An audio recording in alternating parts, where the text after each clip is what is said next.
How was lunch? Good soup. Good soup? Xin lỗi cái gì hơi một chút tí. Hồi nãy xong trễ tí nha, hồi nãy 12:15 mới xong. tôi bừa bãi quá. Bây giờ ăn xong rồi hết chuyện này để cày qua chuyện khác. Trước thì có pháp hội mà hai người này lái xa tới mà không biết tuần trước có pháp hội không? Này bác biết tuần trước có pháp hội không? Tới lầm không? Biết hả? Tuần trước có đi ha? Xin lỗi nha, xin lỗi tại vì quên nói nhau biết là tuần trước có pháp hội thành ra không có giảng kinh. 6-7 giờ tối mới giảng, 7 giờ tối mới giảng kinh.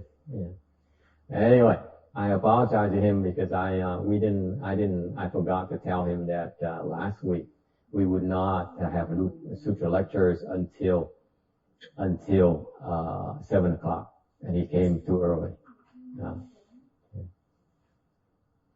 Okay, couple of things. Again,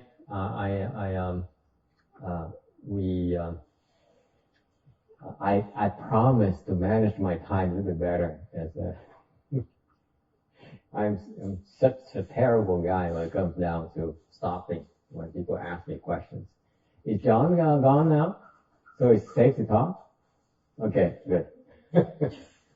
Hồi sáng con John came here expressly to bring his friend Diana because she needed help. John was made a special trip, and he came here to listen to the Child lecture and asked his questions, and then he got his answer. Now he walked away happy, I guess. But he was very kind of nice for a non-Buddhist guy to bring someone over to receive help. Ông này ông dễ thương lắm, ông phải người Phật tử mà ông giới thiệu một người Phật tử tới để mà cầu cứu cho hai cái người họ hàng. Okay.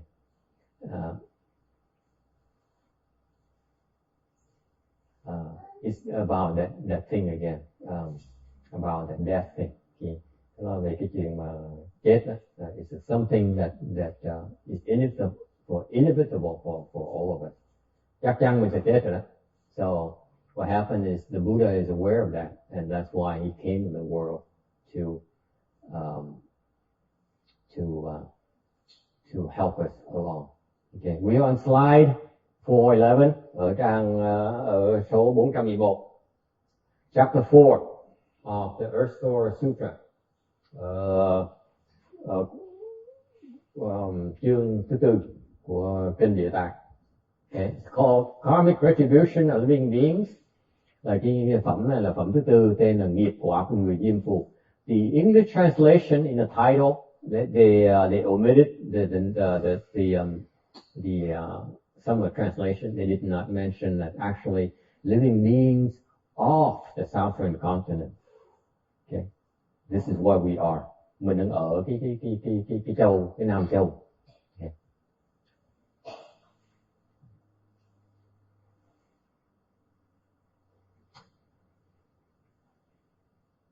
Living beings create karma, and therefore they must pay the price.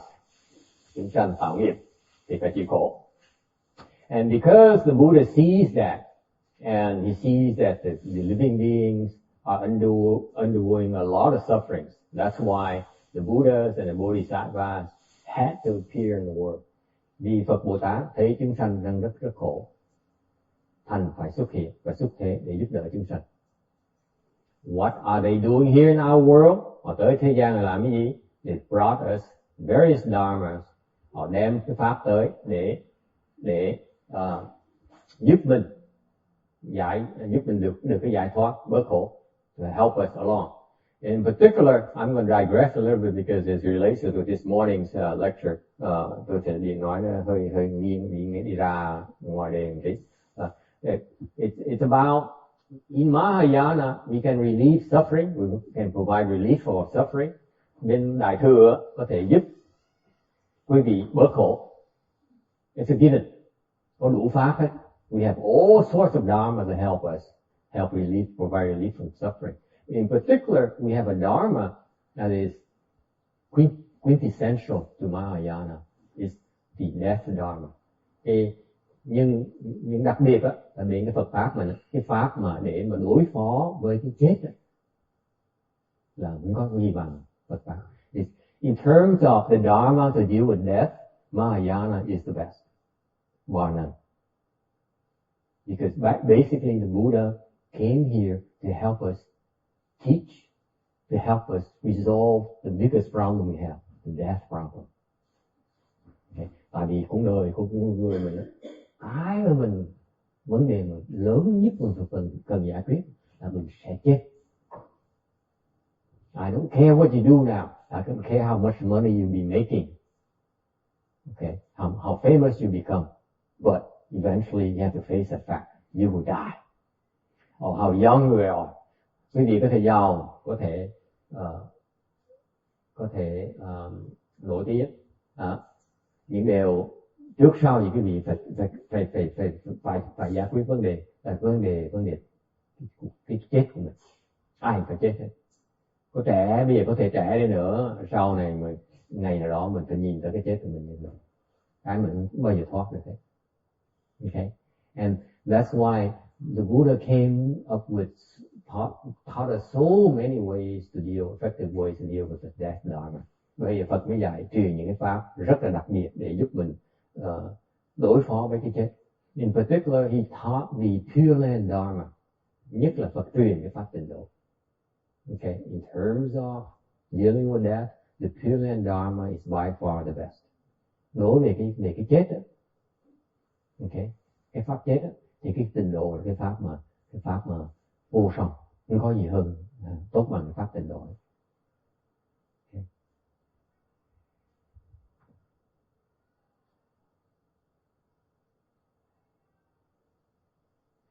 So in essence, the Buddha appears, Buddhas and Bodhisattvas appear in the world, okay. It's really motivated by their compassion. They see so much suffering. Họ thấy cái khổ dễ sợ. Okay. And case in point, someone approached me this morning and said about a dead person appearing in dreams, recurrent dreams. Chẳng hạn như có người mới nói với tôi sáng này, nói là có mơ là thấy cái người đã chết mà cứ hiện ra trong giấc mơ hồi time and time again. Okay. And even though they were aware that this is a Vietnamese lady, là người Việt Nam. So what they did in our Vietnamese tradition, they would offer food to the deceased. Họ mới cúng đồ ăn cho cái người chết. Okay. And they kept on seeing that person coming back in the dream unhappy. Vẫn mơ thấy là người trong mơ vẫn thấy là cúng đồ ăn rồi vẫn không vui vẻ lắm. Would you like to know why? Can't eat it. Ăn được, cúng ăn được, cúng đồ mặn nè. They offer meat, they offer, you know, their favorite food, the deceased favorite food. Cái người này quá cố, người ta chết rồi thích đồ ăn gì, cúng cái đồ ăn ngon đó. Okay. But what happened is that I explained to this person that the deceased has gone into the ghost realm, hungry ghost realm, để đọa vào cái ngạ quỷ đó. Thành ra bị đói. So they're hungry. They're undergoing hunger right now. Okay, and they can't eat. Every time they see food, they cannot eat. Mỗi lần mà cái ngạ quỷ mà thấy đồ ăn không được. So their own relatives offer food to them in their altar. Thành ở nhà mà they tế mấy cái nhà mà cúng mấy cái bàn thờ mà cúng đồ ăn với người có cố đó. Okay, they can't eat it. Cúng đồ ăn mà tới ngửi đồ ăn họ ăn được. Họ còn giận nữa. They go crazy. So there's a dharma I taught already in the past. I taught a dharma for you when you're at home. You offer food. You need to execute that dharma. That you recite the mantras and so on. Để ở nhà mà cúng đồ ăn phải nhớ lấy cuốn sách mà tôi cho đó về tùng mấy cái chú đó để mà giúp người ta mới ăn mới được. Nhớ cái đó. Alright. Otherwise you're not helping. You're only making them angry. This is what most people don't realize. I see, the Asians, they offer a lot of food in the altars. And guess what? If they happen to be in the hungry ghost realm, they cannot eat it. They get very upset. Thành như bên truyền thống người Á Đông mình á, là cúng tổ tiên, cúng đồ ăn cái gì, mà không làm pháp thì sao ta ăn được? Ăn không được. Không làm chú không ăn được. Tổ tiên mình như họ ăn được. Tại vì họ ngạ quỷ, họ làm quỷ rồi, cái quỷ cái cổ nó chút xíu à, thành nuốt không xuống được nữa, thành một tụng cái chú đó, chú nó nới cái cổ ra, họ ăn nuốt mới được. Đại khái như vậy.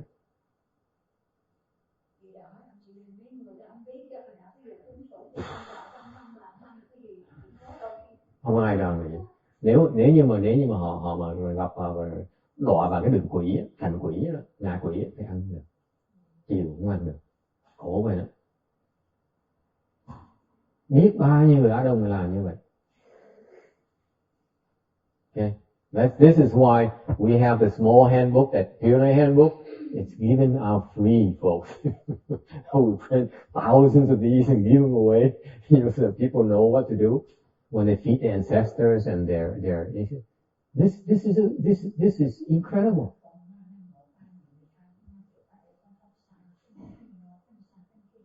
Okay. Anyway, now going back to the sutra, the sutra says that the Buddhas and Bodhisattvas appear throughout the universe, the Dharma realm. It's really out of compassion because they see so much suffering. Họ thấy cái khổ quá đi. Mình khổ quá đi. Họ phải xuất thế để giúp mình. Okay. There's so much suffering that the Buddhas and Bodhisattvas cannot possibly ignore our suffering. That's why they need to come and help. Okay. The reason that living beings suffer so much, especially in our southern continent, is because we are very, very hard-headed. Okay. Mình, nhất người chúng sanh mình ở đây, vùng này ở khổ đó, mà tại vì mình rất là cứng đầu, nói không nghe. Thầy nói thầy chỉ cái câu này cũng quá là giống nói là mấy bài xưa, mấy bài già bên thảo chuyên môn cúng tổ tiên được không? Cúng rồi đốt vàng bạc quá sao nhiều, mà thấy tới đời cháu đời con đời cháu quá sao là nghèo. Không có giàu hơn đâu. Thấy quá là nghèo mà đốt vàng bạc quá sao nhiều. Một năm làm cũng vậy, không biết cái gì đốt vàng bạc quá chừng nó đốt mà không thấy giống nghèo mà con thì không biết. Con nghe được quý thầy giảng rồi hai cái mình so sánh qua, thấy nghèo tới đời con cháu cũng còn nghèo mà cũng vẫn cúng hoài mà miễn mà không có tiền đi mượn tiền mua giấy vàng bạc mình cúng thấy cũng không có giàu nổi, không có đủ ăn nổi nữa. Cái đó mê tín gì đâu, tội nghiệp dễ sợ, quá mê tín. Bởi vậy từ từ mình giúp người ta. Tại nó the reason that they appear in dreams, folks, I told that person, they appear in dreams because they're hungry and they have nowhere else to turn to, and therefore they turn to their relatives. Nó kẹt trong cái ngạ quỷ, thành họ không biết chỗ nào để mà cầu cứu hết, để tới người thân nhân. Okay, and that's what the relatives do. They don't know what to do.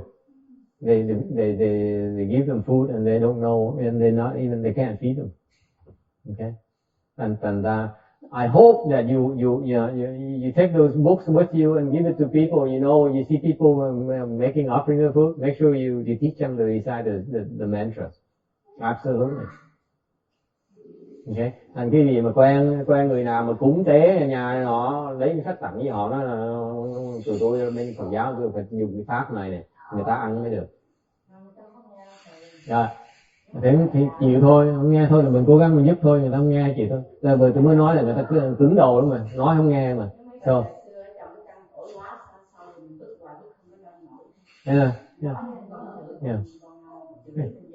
Yeah. And she says they won't listen anyway. I said, yeah, that's true, but we can't help but at least tell them about it, make it available. It's because people are very hard-headed. They're not willing to listen. They're not listening. she also explained that in Asia there's this tradition where she observed it in many households where they have the ceremony and they burn paper money and paper gold, all those things. They burn a lot of it. They burn tons of it. You know what? I went to Taiwan, and they have to have a special furnace to burn these things. Comes Ulaanbaatar. Okay? From morning to evening, it's burning, paper money left and right. Yeah. And it's a superstitious thing. And she even mentioned that she noticed that even though some families, they don't have any money, and they need to borrow money just to buy those paper money, to burn as an offering to the deceased and plant blessing for themselves. And it turns out she observed that they're not any richer over the years. Actually, they got poorer and poorer. It's superstition. It's nonsense. Well, what can you do? Okay. Yeah. All right. Questions? Yes.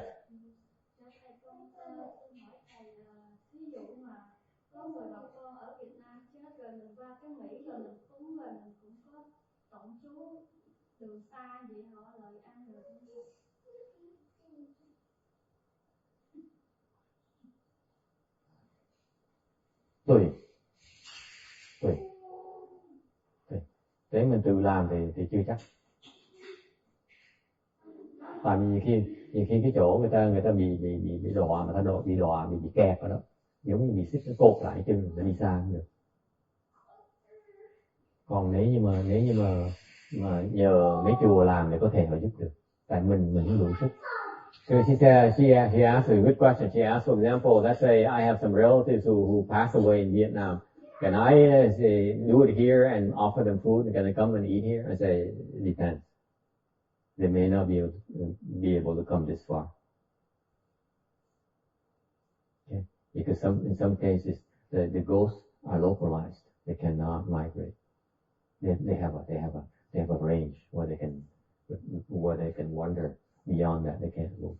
That's why sometimes when you get the professionals like us to help, then we can bring them here.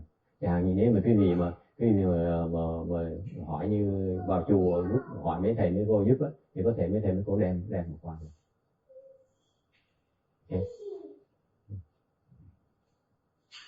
Question? Okay. So in this chapter here, Earth Store Bodhisattva is the story of rescuing her mother, and then brought in the resolve and made a great vow to rescue everyone's mother and all living beings. Thì trong cái phẩm này, thì rằng Bồ Tát là cứu được bà mẹ, xong phát cái đại nguyện, nếu mẹ tôi được thấy những cái căn khổ như vậy thì tôi sẽ cứu tất cả những người mẹ của tất cả chúng sanh. Questions? Okay. Now, don't be taken aback by the boy back there, the noisy boy back there. Có đứa nít ở sau nó hơi ồn tí, đừng nó cần ồn, nó cần lớn tiếng, nó cần tốt. The louder he gets, the better it is. Okay. Now, this is a strange thing that I've been observing. Okay. Đây là tôi thấy để ý cái pháp này hơn một tháng rồi. Okay. Because for the new people who are not familiar with this boy story here, let me tell you a little bit. Okay. Quý vị không biết thì tôi nói kể chuyện gì nghe. Tại vì chưa biết chuyện này. Thằng này, cái thằng nó sinh trưởng ở trong một gia đình Atula. The boy is born into an Asura family, meaning he's an Asura boy into Asura mother and Asura father. Asura grandfather, Asura grandmother, Asura auntie. Okay. Cái gia đình này, gia đình Atula. Là nó là Atula rồi, máu là Atula rồi, mẹ nó cũng Atula, cha nó cũng Atula, ông nội nó cũng Atula, bà nội cũng Atula. Gia đình nó ghê lắm. Okay. So they're Asuras. Okay. You know what an Asura is? Asura, the young man back then, Asura is a person who enjoys fighting, big fights. Thích đấu dễ sợ. Okay? I think you know what I'm talking about. Picking fights. You like to fight, don't you?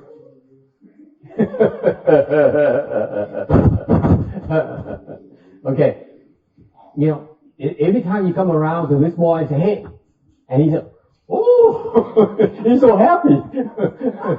Mỗi lần ai tới cạnh con nó là nó thích dễ sợ lắm. Nó đi walk around looking for a way to pick fight. Đi kiếm chuyện không à? Nó tới chùa nó kiếm chuyện. That's what happened a month and a half ago. Okay? It's amazing. I never ran into a 2-year-old walking around looking for a fight. Đây lần đầu tiên trong cuộc đời tôi thấy một đứa 2 tuổi đầu mà đi ra nó kiếm chuyện. Gặp ai nó kiếm chuyện. Okay? So, and he loves to fight his dad, by the way. Nó thích đấu với cha nó. Does it ring a bell? He enjoys fighting with his dad. Not only anyone, especially his dad. Okay? And that's why, you know the amazing thing, quý vị, nó thích đấu với cha, nhất là cha nó thích đấu với sợ. Nó thích chọn cha nó. Isn't that right? Does he pick fights with you? He never yield anything, right? He never yield to you at all. Ever. Am I correct? How do I know these things? See, I just speak, just open my mouth and say these things. I don't know where it comes from. Anyway, you know, this boy is strange. Cái đứa con nít là ghê lắm. Biết cái nào? He's first dhyana already. When he first came, lúc mình lần đầu tiên nó tới cái chùa này, nó là sơ thiền rồi. Think about it. His dad, who used to be 0 dhyana, was being beaten by his 2-year-old son. Hồi đó mà cha nó trước khi nó tới tu với tôi, okay? Là mỗi lần đấu với thằng con giúp thằng cha nó. Physically, he can beat the boy. Okay, he can have his way, but mentally, he cannot make it down with the son, young son. See what I'm talking about? Hiểu tôi nói gì không? Thể xác của cha nó to hơn, đánh nó đầu nó không biết sợ. Điều cái trí nó đánh nó không nổi. Does it make sense to you? He would never yield to you mentally, never, because you cannot beat him mentally. You can't. You don't have any samadhi power. That's why he wins all the time. You can beat me, you can inflict pain on me, but I don't kowtow to you. I don't subjugate to you. That's what happened. Now you know. Thành ra mặc dầu cha nó đánh nó được, la nó được, bắt nó bộ đói được, nhưng mà nó không đồng phục, nó không sợ. Tại sao? Đừng được nó cao hơn cha nữa. Got that? Isn't that fascinating? So you think you're in control, huh? Young man, you have so much you don't know. Okay, now, cách nó tới ra như vậy rồi, thấy chưa? Thằng cha nó tạo nên vậy, thằng cha nó mà quýnh nó không sợ, nó gồng lên. 2 tuổi đầu, quý vị tưởng tượng như vậy, 2 tuổi đầu đi đấu với cha nó. Just think about it, a 2-year-old going head on with his dad, taking on his dad. True Asura. This is the best Asura there is. Okay, now if it becomes personal, any of you would like to pick fights against your father, okay, it applies to you as well. Không phải riêng cái đứa 2 tuổi này, tôi nói những người nào nghe tôi nói kể cái pháp này mà biết là thích đấu với cha mình, you are also an Asura, by the way. Anyone? Ai muốn giơ tay lên không? Oh, do I have fun?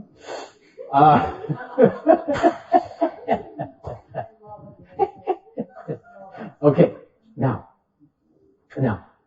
so what am I doing? Allow a young boy like that, roaming around the temple and getting everyone afflicted. The abbess is afflicted, everyone's afflicted. Lúc nó tới đó, tại sao tôi để nó quỳ á, nó tới một cái là biết bao nhiêu phiền não. Cái cô hằng lượng phiền não, nó nhảy, nó leo, nó ngồi, nó leo đến chỗ mình vậy. Thật, chỗ cái tôn thờ linh thiêng của mình nó tới nó phá. Ai không có phiền não được. Everyone's afflicted, right? And I let it happen. I'm crazy over it. Okay. And then I watch all these afflictions. Mình quan sát và thấy cái phiền não ta đến từng chừng nào. Và cô đừng phiền não khi nào. Ôi bà giận dễ sợ lắm. Có đây. Good.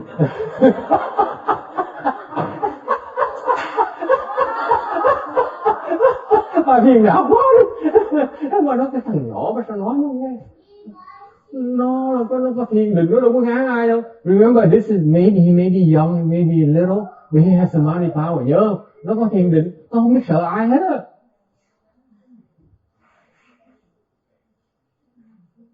Isn't it fascinating? You think that children don't know? They know so much that we don't know about. You get that? Nó phiền não. Cho mình phải đợi mấy bả phiền não. Mấy người phiền não tôi mình đợi từ từ mình gỡ, mọi người phiền não từ từ. Ok, vài tuần sau, mẹ nó phiền não, cha nó phiền não, sư cô phiền não, hết người này người khác phiền não, mình gỡ từng người. So I undid the damage one person by one person. Now no one's afflicted anymore, right? Bây giờ không ai phiền não nữa, đúng không? Nó phá thai gì? I'm the only one left who's afflicted. Vì cô là người cuối cùng thôi, mới bị phiền não thôi. Now, okay.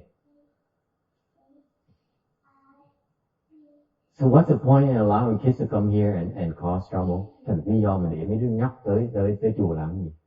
This is what my master used to do. Ngài Tuyên Hóa trước làm như vậy. Ngài được học Tuyên Hóa ra.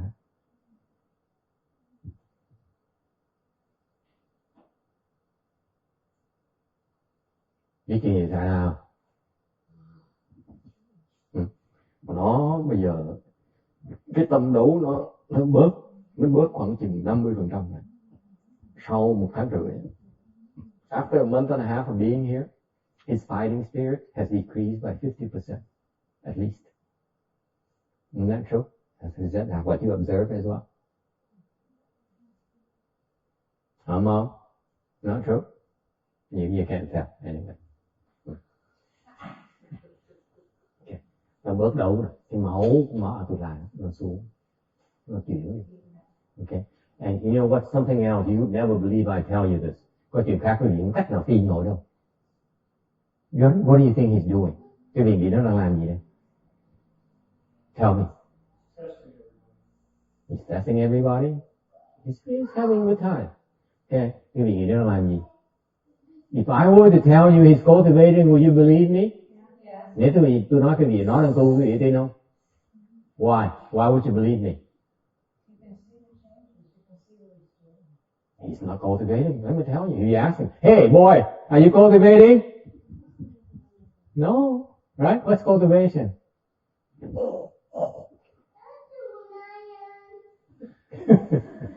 What's that? Come again. Huh? See, he's not even afraid of me. Nó không tu đâu. Nó biết tu gì, sao nói nó tu được. Đấy. Mà quý vị biết chuyện gì xảy ra không? Sau 1 tháng rưỡi nó lên nhị thiền rồi đó. He's second dhyana now. Second dhyana. Doesn't even know how to cross his legs. Doesn't even know how to recite the Buddha's name. Thấy con nít thì dễ sợ không? Nhị thiền đó. Nhiều thách nó, nó còn coi cha nó không ra gì hơn nữa. Jimmy, you better watch out. It won't be long before he surpasses you. You have no chance, my friend, against your son. He's second already. Thằng nhóc này á, chơi bóng là này, nó nhì thiền rồi đó. Cái đồ không? Tái mặt sợ.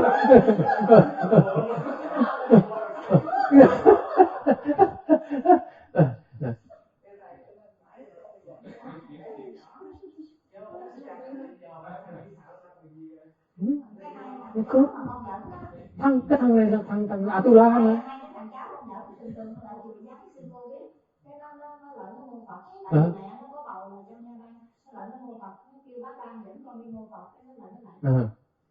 cái hồi nãy cái thằng này dồn, cái nó bác Lan rồi đi về chùa.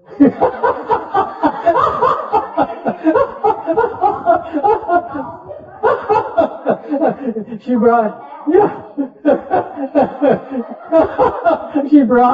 brought her nephew this morning, and she brought a young boy this morning to the temple. He's been here before. He likes it. No problem, right? Okay. This morning, Joseph came over and took a real good look, and the boy said, "Auntie, let's go."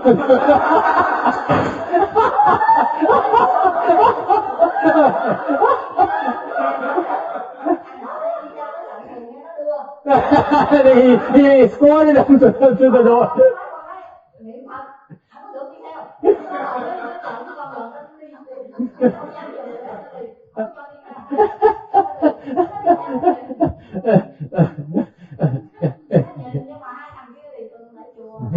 This is why the boys are so sensitive. Đường nít nó nhạy dễ sợ lắm. Nó biết, nó bị rọi mà, nó sợ, nó khóc. Hả? Cái bia nó hiền rồi chứ. Cách đây 6 tuần nó tới nhà nó run, nó dữ lắm. See, the other boys so sensitive. Boys are very sensitive. Children are very sensitive. With the second dhyana guy coming around and shining a light on you, so, it is not comfortable for me. and she says, the boy is kind of gentle. He's not threatening at all. I said, yeah, if you saw her 5 weeks ago, it's a different story. Okay? So children have a way of learning that's unspoken. Học trò, cái đường nít nó học mà không cần nói nha, nó học nha. He picks it up from us. Okay? He entered second dhyana yesterday, by the way. Ngày hôm qua nó vào nhị thiền.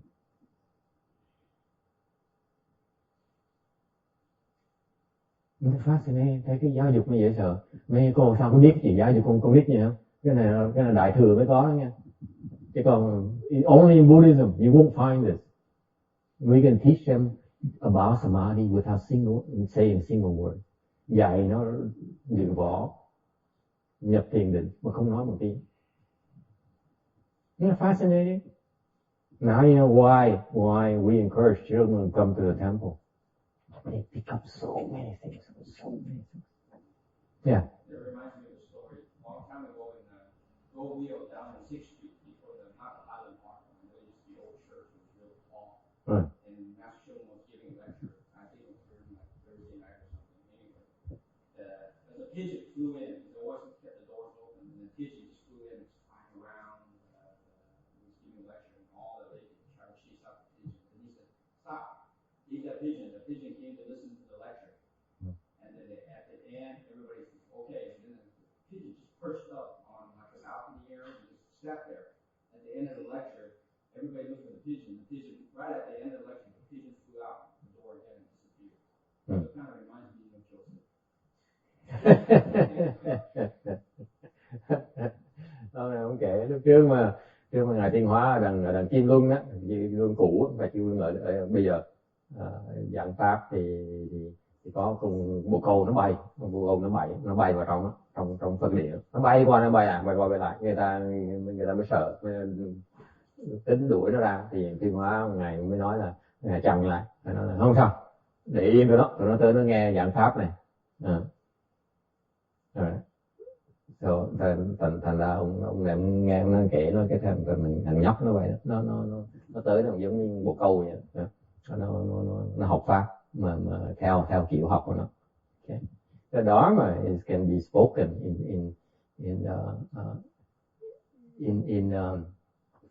without words, in languages that the living beings can understand themselves. I'm just still amazed at how much he's changed. Tôi vẫn rất là kinh ngạc cái đứa con nít nó có thể nó học một cách lẹ như vậy, mà nó biến đổi một cách lẹ như vậy. It's just fascinating to me. I'm learning so much too. I never realized it could happen. Tôi chưa thấy chuyện nó xảy ra lần đầu tiên. Okay. So children too. That's why I hope that in the future we able to have a way place where we have room for you to bring your children and your family so that they can learn. That's why. Thành hy vọng trong tương lai khi mình có cái chỗ dịch đạo tràng rồi thì mình có chỗ trồng tí để mình có chỗ để đem em bé tới. Okay. I believe in Sunday school. Thầy tu dạy cái pháp đó. Có trường chủ nhật. Okay. It's a real good thing to do. Real good thing because children can learn so fast. I would tell you at 2 years old, he's progressing faster than his parents. 2 tuổi nó tiến bộ còn lẹ hơn cha mẹ nó nhiều. Okay, that's how quickly children can learn. Okay. Questions? Ai thắc mắc gì không? Yeah.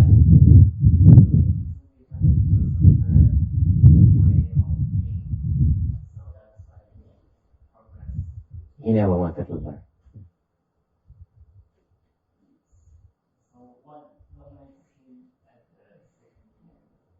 Something happened yesterday. That's why the conditions ripened for him. He has blessings. Okay, he has blessings already, and the conditions ripened for him to be able to enter second dhyana. Câu hỏi là sao nó học được, học nó sao? Nó đâu có muốn học đâu, nó cũng nít nó chơi mà. You don't think that children we expect to teach children anything. Let them play. Okay, when things ripen, they will pick up things just like that. Okay. So what happened is that what chuyện xảy ra là nó con nít nó thích chơi thôi, nó thích vui, nó dạy nó đâu có gì sâu xa đâu, nhưng đều nó có cái phước rồi, phước cái thằng này phước nó lớn dễ sợ. Thành ra nó đủ phước rồi, thành ngày qua nhân duyên nó chín rồi thì nó mới bụi như nó giúp nó dập định được. Chứ không phải là mình cố ý mình đào tạo như. Hả? Ôi cô gì chi mệt lắm đừng quy nữa. She said she tell his parents to have him take a few triple two. I said no, not that kind. Yeah, question. I just want to say that in medicine they say that the children's play is their work for learning. You can't teach them unless you play with them.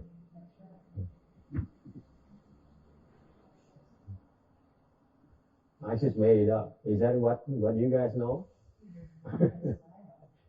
That's what I would do. Đúng. Nó đòi khi rồi đúng không? Đúng không? Bác ơi, bác thật thà quá đi. Cái tụi Atula mệt lắm.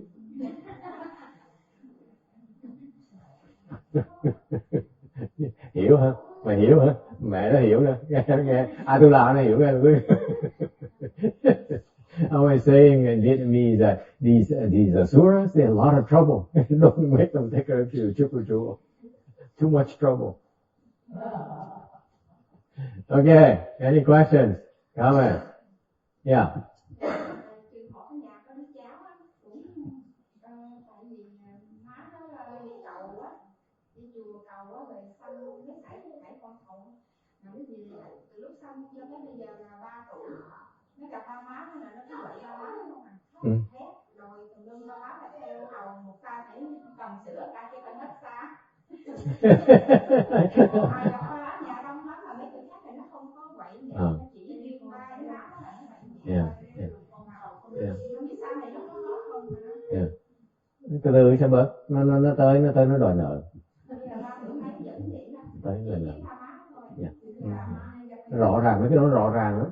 Nó tới đòi nợ mình, nó hành mình, tới nó hành mình. Phải chấp nhận chuyện đó, nó hành. Ok. Từ từ nó sẽ hết rồi, mình trả xong cái nợ đó bụng nhiên nó không đòi nữa.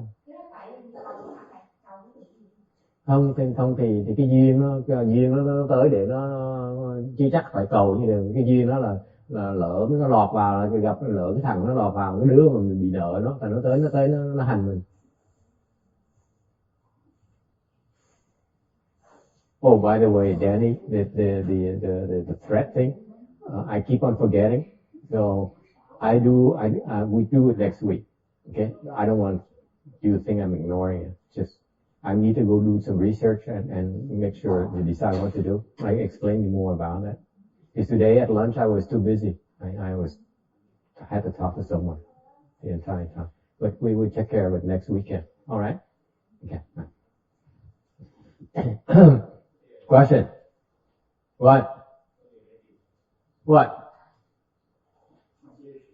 What translation? Oh, it's not important. Nó đòi dịch, từ đó bây giờ nó đòi dịch đủ hết. Mình nói tiếng Việt đủ rồi, mình hiểu đủ rồi, dịch cho mày. She's saying that she has a relative where they pray to get a son, so they got to get one, and this boy here in particular would cause them a lot of hassle. They, for example, when they give them the bottle of milk, the milk bottle, they need to massage them at the same time. One hand the milk bottle, the other massage his back or his neck, so for him to eat. And, so she asked, is it the case or because of praying to get a boy? I said, no, not necessarily. What the case there, what that is clearly is the fact that both parents, and actually they only hassle the parents. When lots of people go around, the boy will only come over to the parents to give them a hassle in front of everyone, but would hassle no one else. So clearly it's a case of the boy coming to this world to collect from the parents. Okay? What was that? Yeah. It's alright, text. It's too deep. Yeah. You came to this world what from the parents? To collect. To collect. Yeah. To collect from the parents. It's a case where the parents owe those things to the son. So he's collecting. So they need to go through the hardship, and after a while it'll go away. Because when it's paid up, then it stops. And sau khi bị hành hạ thời gian rồi, trả xong cái nợ rồi, tự nhiên nó ngừng lại à. Nên đừng có khóc, ráng chịu. Đừng có cầu nhau. Mình có làm nhiều hơn nữa. Thay mình vuốt một tay, mình vuốt hai tay luôn, rồi lấy chân vuốt ra luôn. Mình trả càng sớm, mình nó ngừng càng sớm. Làm theo nó hơi là cứ trả nó càng nhiều, càng sớm thì càng nó càng xong lại.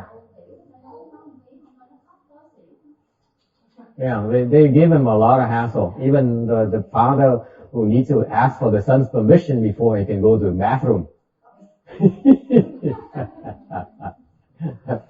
Okay, any questions? Yes. How solution for the parents who cannot get beat by kids? Have you stopped beating him? Have you stopped beating him? Have you? Nó hỏi thôi, nó hỏi có cái cách nào cho người cha mà để khỏi bị người con bị con quýnh. Tôi hỏi ngược lại, ông đã ngừng đánh nó chưa?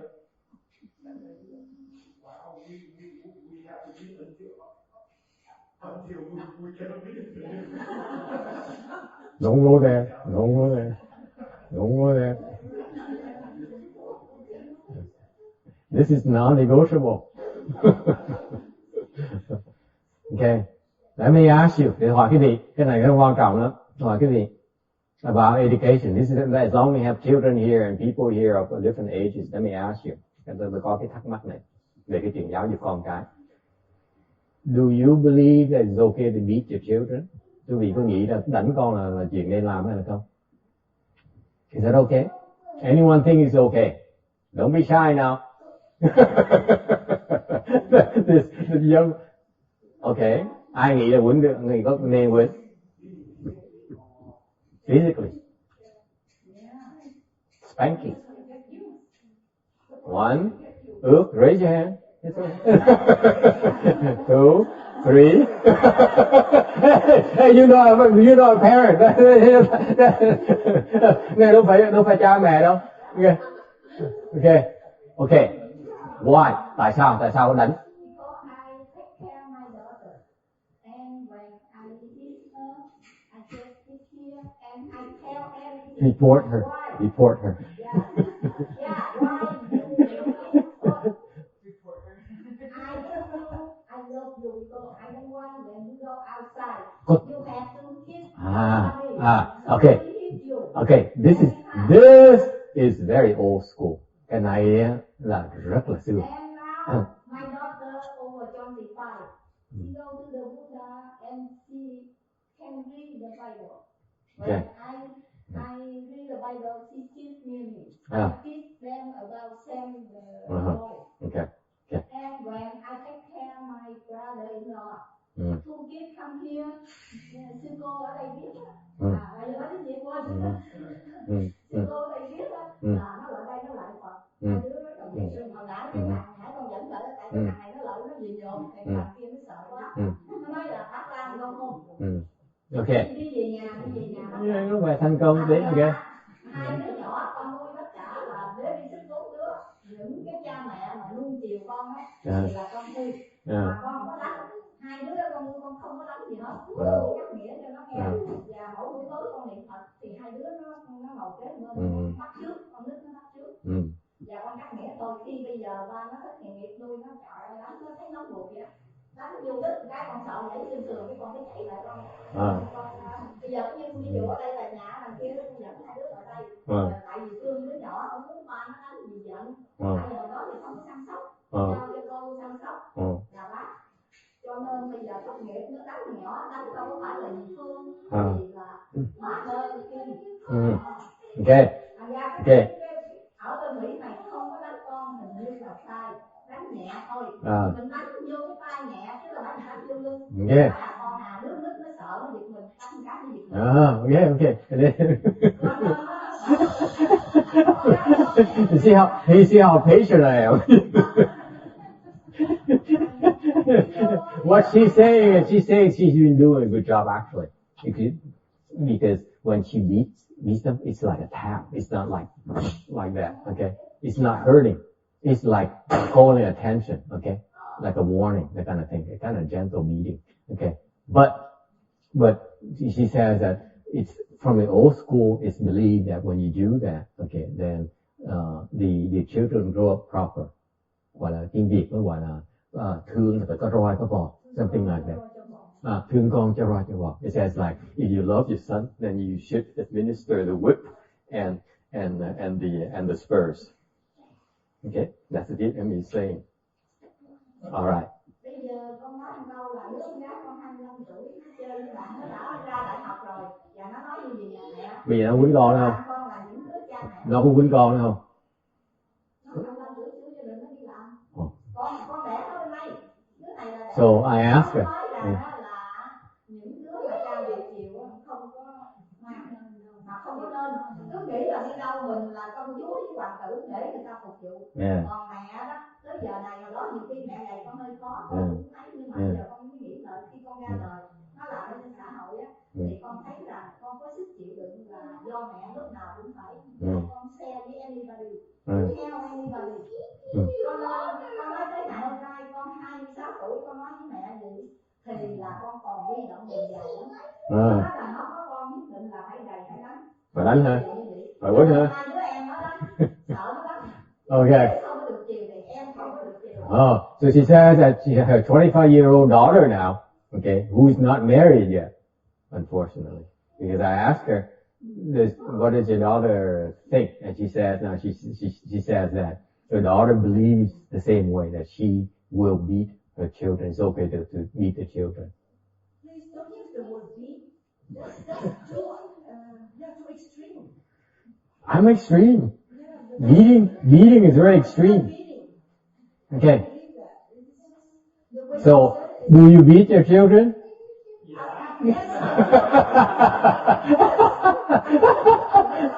Yes? Why didn't you raise your hand?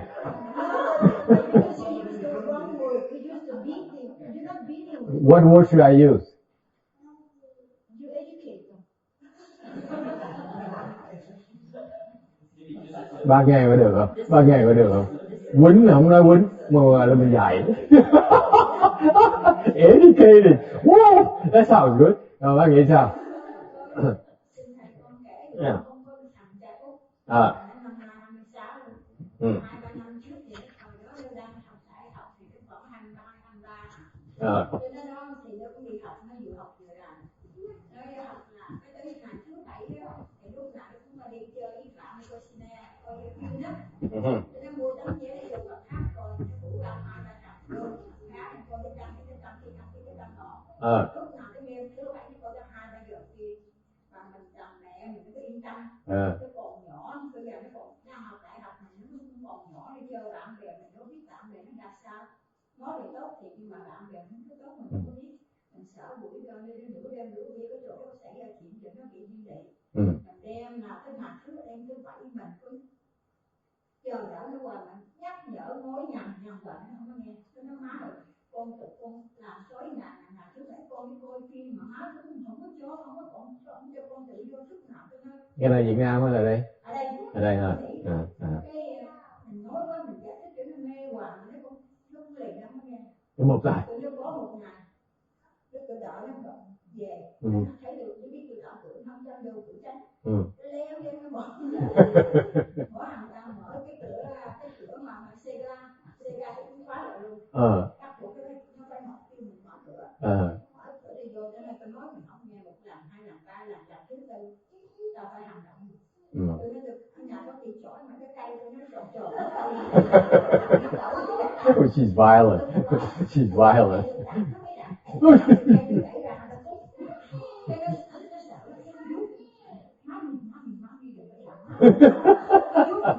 Bắt cọc dễ sợ.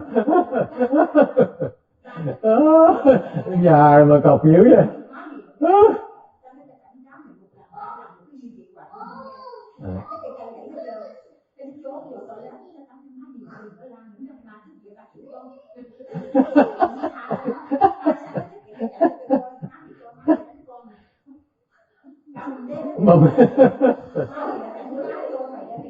Mà dữ vậy. Thấy mặt bả hiền như thế mà dữ vậy. Bây giờ tôi sợ bả rồi đó. Vậy hả? Một lần thôi. Đánh mấy lần? Đánh mấy lần tất cả? Một lần, 2 lần cái nó tổng luôn. Nó không dám. Cái đấy tới bây giờ nó mới nói chị nó nói lại cho nó. Chị nghĩ má mình nhưng mà nói với con cái nó cũng là tốt. Bởi vì trên cái nước Mỹ này nhiều gia đình không có mà chỉ sợ không có lo cho con cái mà cứ phụ nữ hết trơn. Bây giờ má mình như vậy đó thì con khi má mình không có cho tôi tụi em bị quay nhưng mà giờ lớn lên ra cái xã hội làm gì? Nghe người này kể con cái sao, nghe người kia con cái sao mà cảm giác mình hạnh gì? Nhưng mà thì có gia đình cho gái đàng hoàng mình mới bị ngày nay tinh thần như vậy. Bây giờ nó kể cho mình nghe. Này Kim à, chắc tôi đổi ý một tí rồi. Bác nói có lý kể mà quýnh 2 lần thôi cũng được. Đều quýnh chứ không phải dạy. Tôi là quýnh chứ không có dạy.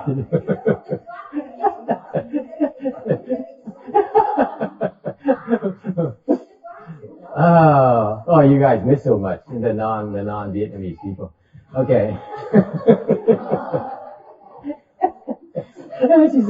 She says this woman here is dangerous.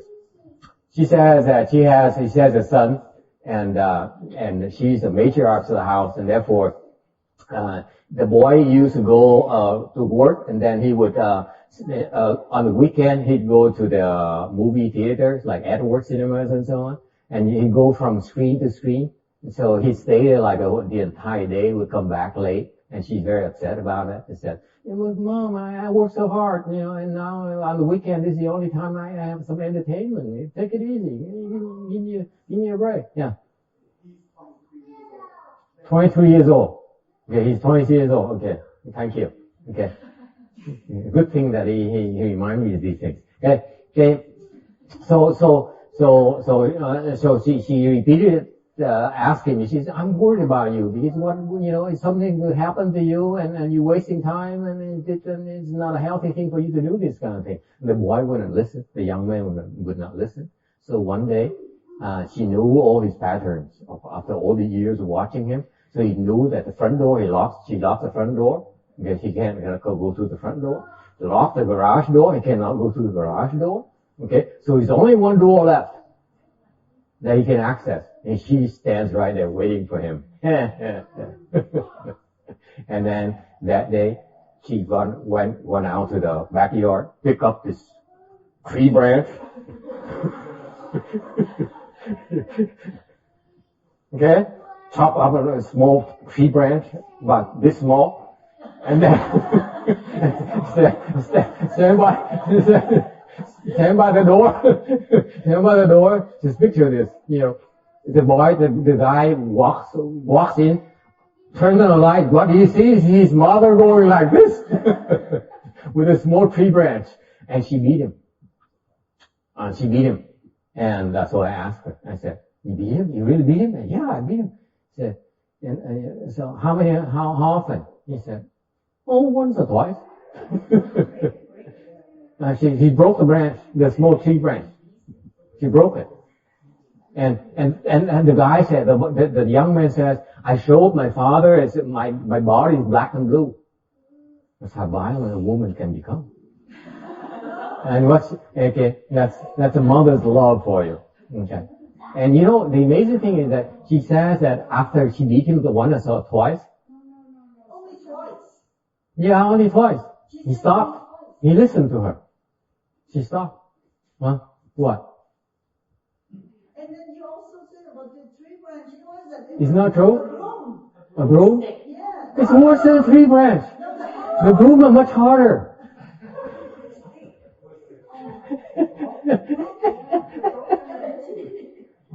Bác gọi là bác là vũ nữ.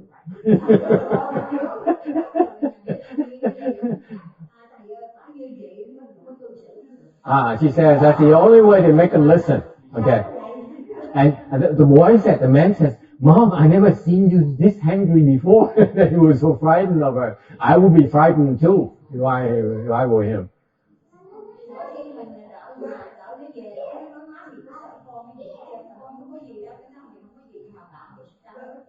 Yeah.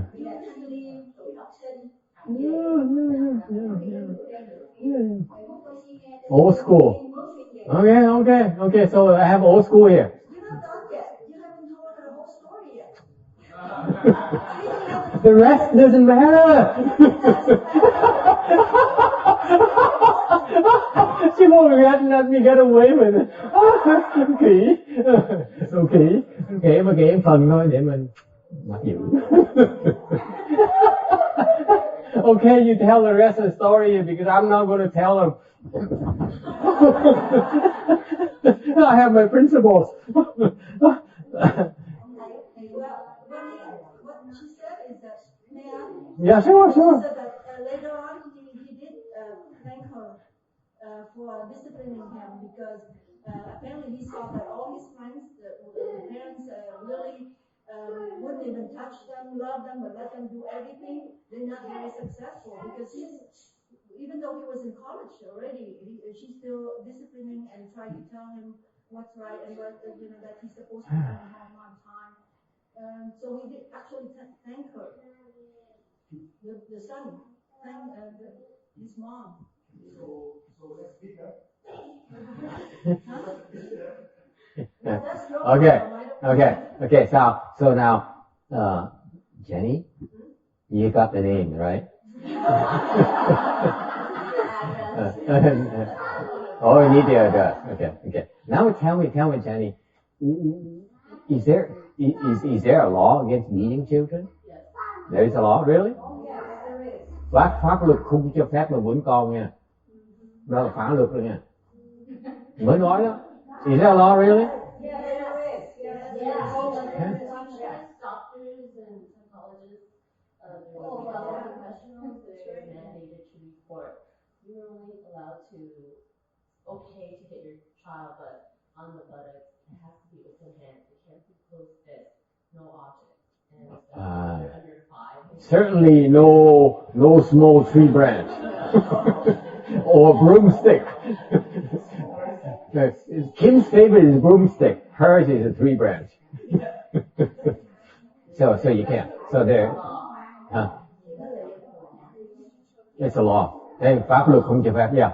You know, that's why we changed a lot. I remember growing up as a kid, and if you did something wrong, you get my dad would take his 1-inch belt, leather belt out and whip us. And Yeah. you didn't even have clothes on. He'd make you pull your pants down, and you get 5. And I remember not being able to sit down for a week afterwards, 5, 6 days. You'd have welts on my leg. And you remember, right? I remember. Yeah, you remember the lesson. Yeah, yeah. And now in public school, they used to beat us too. Yeah. If you did something wrong, Yeah. you get hit, and Yeah. then they call home. And you remember. You get 2 Yeah. beatings. Yeah. One from your parents Yeah. for misbehaving in public school, Yeah. and one from the public school Yeah. teacher. It's not like this old little class. It was a whipping, just like you see. Like that. I remember that. And then you couldn't sit down.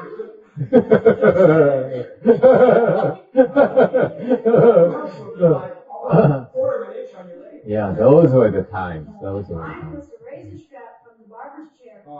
Yeah, yeah, yeah, yeah, yeah. Cái thời lớn tuổi ta như vậy, dạy con như vậy đúng, đúng. Con nó thêm nên người dạy đúng. Cái điều thời buổi này làm gì không được. Nó bỏ tu á, nó bắt mình bỏ tu nha. Bây giờ luật mà bắt mình bỏ tu á, không chơi đâu. Mình cẩn thận cái chuyện đó. Okay, so this is the pioneer generation, Jenny, where it's okay to beat them up, and that's the only way to learn. You can be tougher. Now. Yeah. Now they don't beat them, they kill them.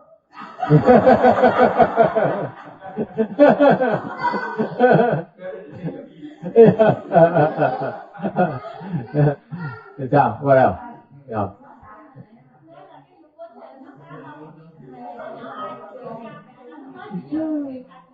Cái nào vẫn còn, chuyện thường, cái chuyện Á Đông. So Asian families, Asian culture is okay to beat up on their children. Okay, yeah. Well, in our generation, yeah, that's the norm. You know, to get the point across, a little bit of whipping, yeah, a little bit of whipping have a way of helping us remember. So, oof, you're tough. Okay, now, Jenny, why is the case? Why is there a law against that? Is it because of the child abuse that happened, or what? Tại vì lý do bữa nay là tại vì có luật là tại vì có nhiều cái gia đình họ hành hạ con cái họ, thành ra that's why the law came about, right? Because of the abuses.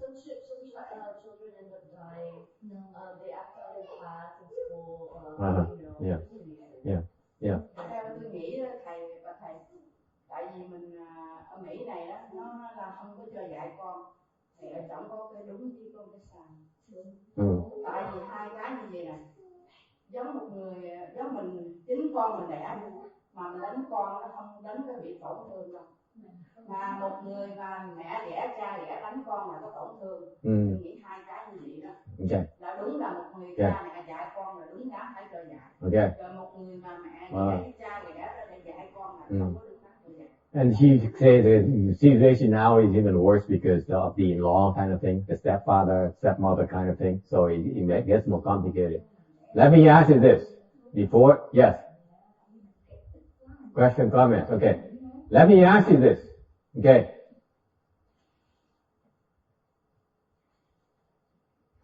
When you meet someone, okay, I ask you need to check this for yourself. When you beat someone or educate someone, you will. Okay. Does your heart contain anger? Sure. You angry, right? You bet. Khi mà mình quýnh nó, tâm mình có đang giận không?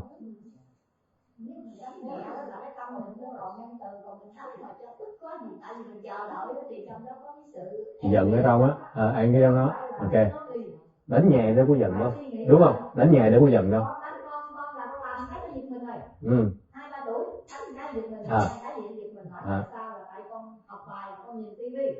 Okay, so if you hit softly, then it's no anger, correct?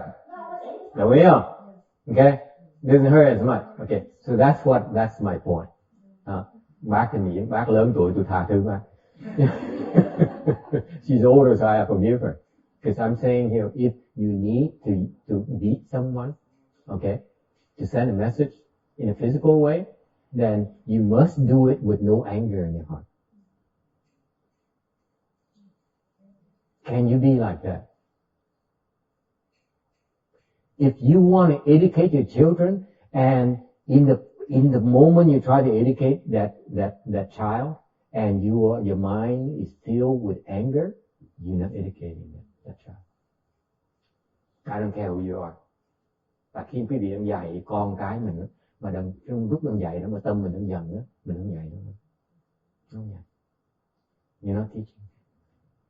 You are venting your anger. That's all you're doing. Excuse me, you're not teaching. Và khi cái tâm mình đang nóng giận đó, mà mình đánh người ta, ok, tôi tha thứ quá, thì mình không dạy nó, mình đang xả cái giận của mình nhiều hơn là mình đánh mình dạy nó. You buy that? All right? It's okay to teach children. It's part of the repertoire. Okay, I'm saying you must engage in physical abuse. But, a small slap here and that kind of thing is okay because it's legal, still legal, right? The slapping on the butt, but it's okay. Slapping in the face is okay too. No? Not in the face? The hand is okay? Where can I touch? Okay. Thành ra it's okay because sometimes the physical thing is kind of reinforces the message. Nhưng khi mà đánh như vậy nó mới nhớ được. It's okay, I buy that. But I submit to you that if you're angry when you do that, then you have no business educating your children.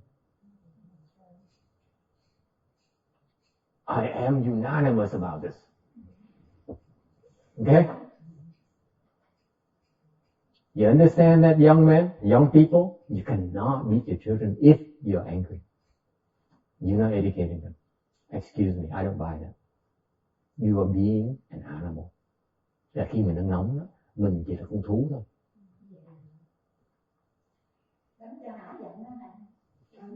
Yeah, she has fun.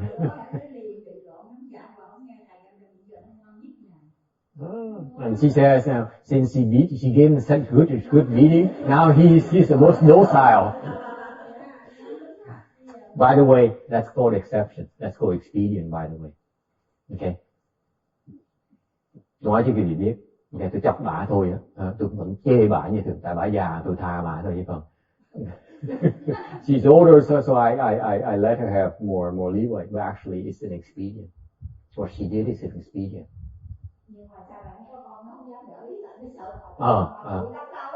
Cái đó cũng là khéo léo của mình nữa.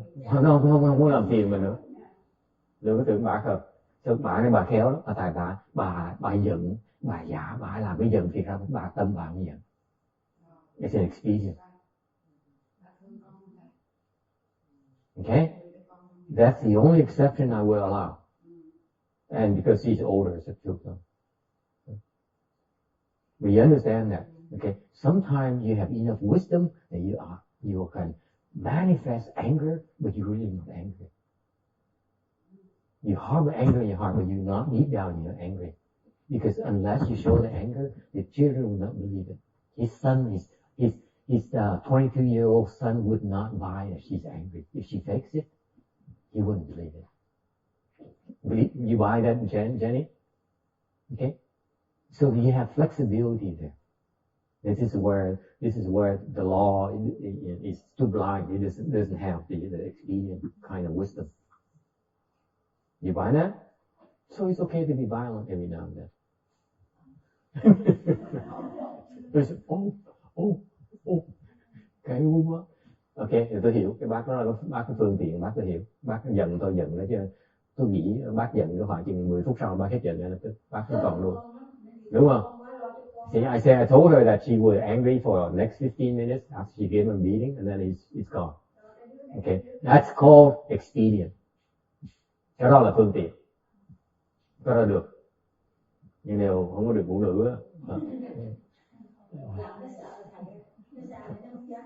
2 lần cái xong lần, bác đánh lần thứ 2 bác thích thiên mồ. She says, I only beat him once and then he got the message. And no, you said twice. You enjoyed the second time a lot more. Second time around.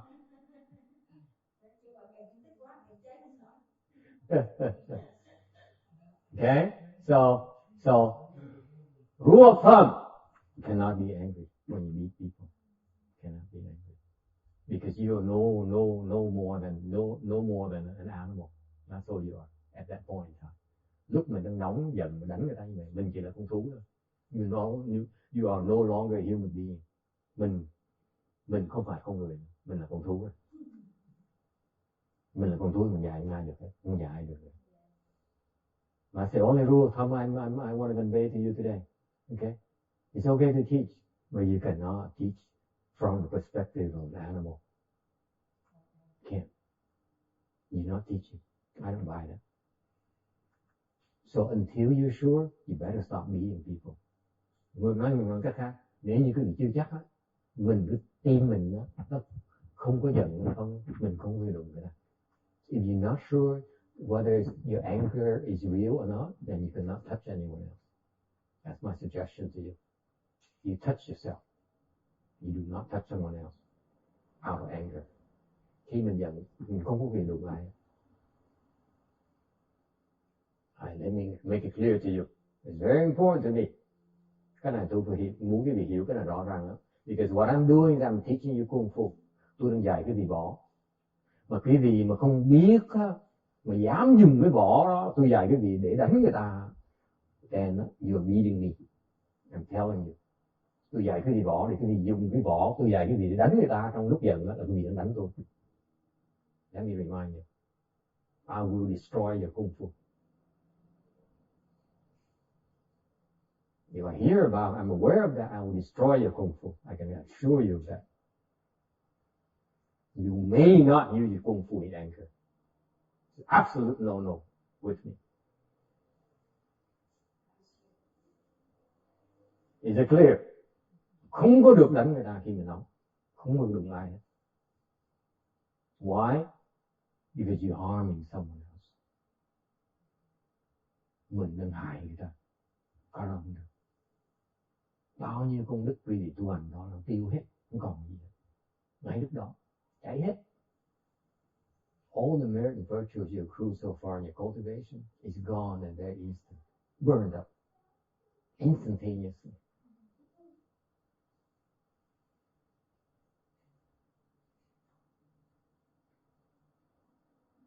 All right?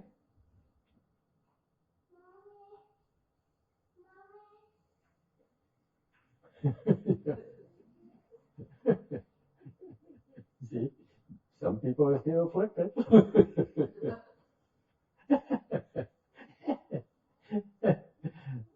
Not easy as you think. It's a rough thing. Okay, questions, comments? Okay. Anyway, có chuyện khác nữa. There's one more thing. I think it's one more thing needs to be made about. We've been doing the 49-day Dharma. Mấy tuần này làm cái pháp 49 này giúp người ta vãng sanh. So we've been helping someone get rebirth. And the one thing that people didn't ask me, maybe it didn't cross your mind yet, is that because I thought about it, is wonder why he's reborn before it's over, before 49 days. Have you ever wondered? Mình thắc mắc là có ai thắc mắc là tại sao người ta vãng sanh trước khi 49 ngày không? What's the hurry? Well, if I was hanging upside down suffering and they were going to cook me, I would say, and there's a door there, so I open it, I would have you gone before you can even stir it the next time round. That's what I think happened. No, but actually, King Yama, what happened? King Yama says, okay, so now you have enough to get going. Cái chuyện này xảy ra là ông Diêm Vương đó, khi mà chết 49 ngày, trong 49 ngày đó, thứ 7 ngày đó gặp Diêm Vương lần. Diêm Vương lần này á, nói á là đủ phước của nó, vãng sanh được rồi. Ông nghĩ sao? So he says, you have enough to get a rebirth now. Your rebirth now. You want to go? If I go back inside and you can't be there wrong, you have to stay here. Thành ông hỏi này bây giờ đủ phước để mà vãng sanh, nó muốn đi không? Ông này ông trả lời, ông cầu, ông trả lời đi ngay lập tức. Nó khổ như vậy đấy quý vị. It's a thing. It's a lost suffering. That intermediate kind of state is not fun either. That's why the first chance they have to escape, they will. Thành ra lúc mà trong cái lúc mà thời gian đang đợi để đội lót xong khi mình chết đó, 49 ngày đó, cái 49 là cái thời gian này nó quyết định mình sẽ đi đội lót nào, hoặc mọc sừng, hoặc là đội lông, hoặc là đội làm người, hoặc là làm trời. Cái thời gian nó rất quan trọng. Thành thời gian đó cứ mỗi 17 ngày tới gặp Di Vương, là Di Vương nói 7 ngày rồi có thêm được tí phước này, đủ để làm kiểu này, đủ để làm mọi, đủ để làm chó, đủ làm người, đủ làm trời, đủ đi vãng sanh. Lúc đó mình quyết định được mình đi.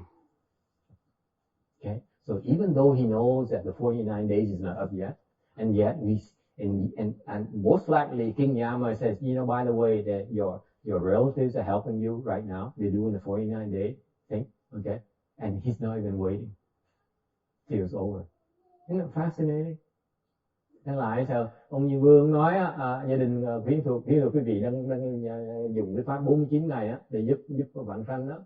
Bây giờ đủ đó, muốn đi không hay là muốn đợi chứ 49 ngày đi, nó đi ngày rồi rồi gì khổ. So much suffering. Okay? All right. Anything else? Okay. Shall we move on? Mình giảng kinh cho ai về kinh ha? Hay là thôi mình nghĩ it's 2:30 already, so. At that time, Earth Store Bodhisattva said to the Buddha, "We're honored one, because I have received the awesome spiritual power of the Buddha. Thus come one. I divide my body and rescue living beings from the karmic retributions everywhere, throughout hundreds of thousands of millions of worlds. If it were not for the great compassionate strength of the Thus come one, I would be unable to perform such changes and transformations. Now I receive your honored one's entrustment until the coming of Ajita. I will cause all living beings of the six paths to attain liberation. Yes, it shall be so. Your honored one, do not be concerned." Khi ấy Địa Tạng Bồ Tát Na Ha Tát thưa rằng: "Bạch Đức Thế Tôn, con nhờ thần lực của Đức Thế Tôn mà khắp trong trăm ngàn vạn ức thế giới phân thân hình cứu vớt nhất thiết nghiệp báo chúng sanh. Vì thần lực từ bi vĩ đại của Đức Thế Tôn, con không thể có sự biến hóa đó. Nay con lại được Đức Thế Tôn đem lục đạo chúng sanh trong khoảng từ nay đến ngày A Dật Đa thành Phật, phó chúc cho con khiến cho họ độ thoát. Dạ bạch Đức Thế Tôn, con xin vâng lời, xin Đức Thế Tôn đừng lo nghĩ." We're on slide 415. The Earth Store Bodhisattva says that I realize that I've been able to travel throughout the Dharma realm, to going through to limitless number of worlds to help living beings. In the process of doing that, I manifest my spiritual powers.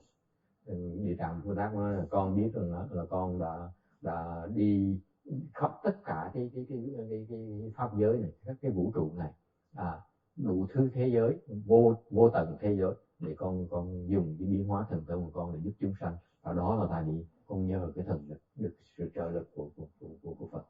Because I know I'm fully aware of the fact that it's upon your help I could do all those things.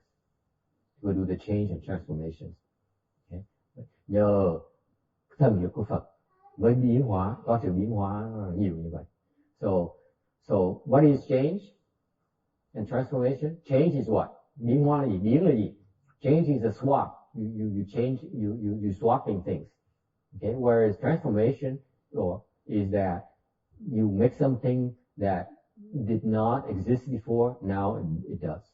Cái biến là mình đổi thôi. Còn cái hóa là cái gì mà trước nó có, bây giờ mình hóa nó thành. Okay, that's the difference between change and transformation. And there are 8 kinds of transformation. Có 8 cái loại biến hóa khác nhau. They call it 8 self-mastery. Cũng gọi là bát tự tại of the self, or bát tự tại ngã. First is can manifest small. Chẳng hạn như cái đầu tiên hết á, có thể hiện cái nhỏ. What does it mean, manifest small?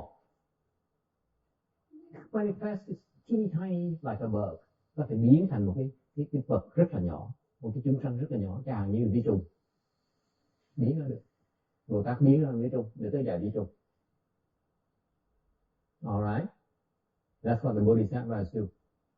Or can manifest big, hoặc ngược lại, hoặc là biến ra rất là lớn. Okay?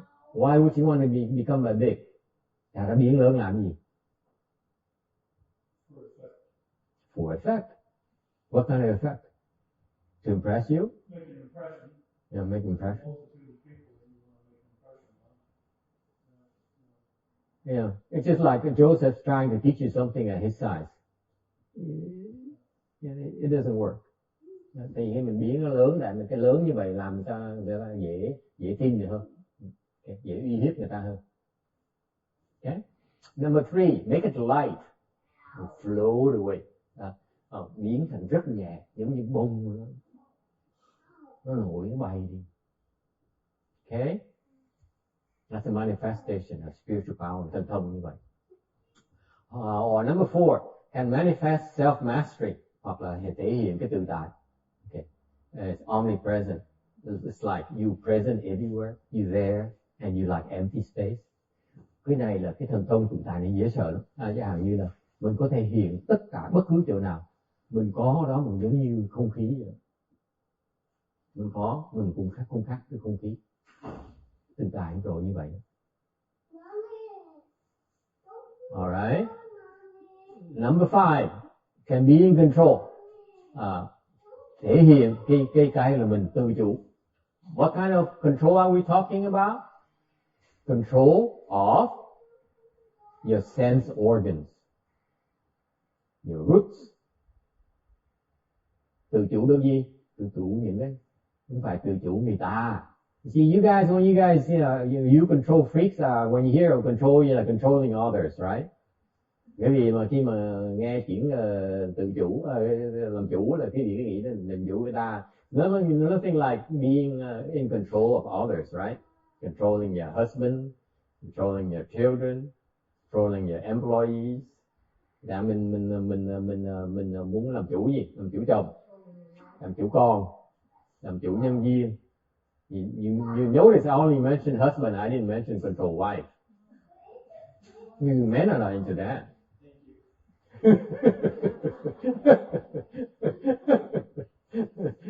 Đúng không? Rồi ông của tôi đâu có cần nắm quyền đâu. Yeah. Isn't that right, guys? Is that true that we don't try to control our wives?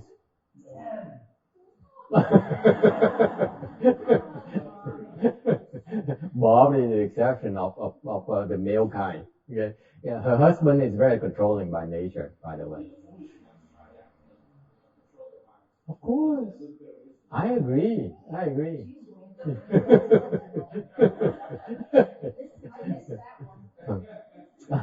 So, in control here, the wise people do not seek to control others. They seek to control their own sense organs. They control themselves. Cái người có huệ, người ta không có muốn cầm quyền người khác, ta muốn cái tự chủ của chính người ta thôi, của chính mình thôi, mới gọi là tự chủ, mới gọi là cầm quyền. That's it. True mastery is when you control yourself. Dyana, ti như vậy không? Nghĩa là khi mà cái thực sự mà cái tiêu cao nhất mà tự chủ là cái cầm quyền là cái tự chủ. Dyana.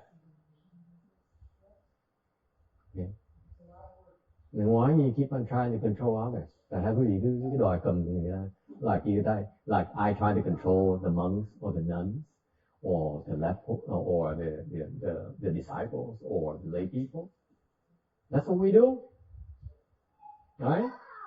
Otherwise, will be chaos, right? Can't get things done. Cái gì nghĩ sao? Mình phải cầm quyền chứ thôi, sao làm việc cái được? Ai muốn làm gì làm, sao mà công chuyện nó xong được, đúng không?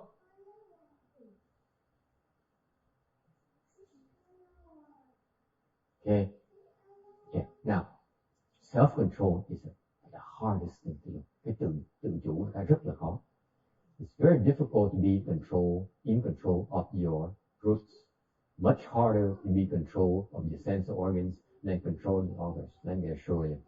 Cái gì đừng có tưởng cái tự chủ những cái giác quan của mình cái lục căn của mình nó là dễ đâu, còn khó hơn là cầm quyền người khác nhiều. I can assure you of that. I can buy your obedience with money temporarily. I cannot buy obedience from my sense organs temporarily. Tại sao? Tại quý vị có thể mua được cái sự trung thành của người khác tạm thời thôi, nhưng đều không thể nào mua được trung thành của lục căn quý vị. See? It's impossible. You cannot buy it. That's how difficult it is. Khó độ như vậy.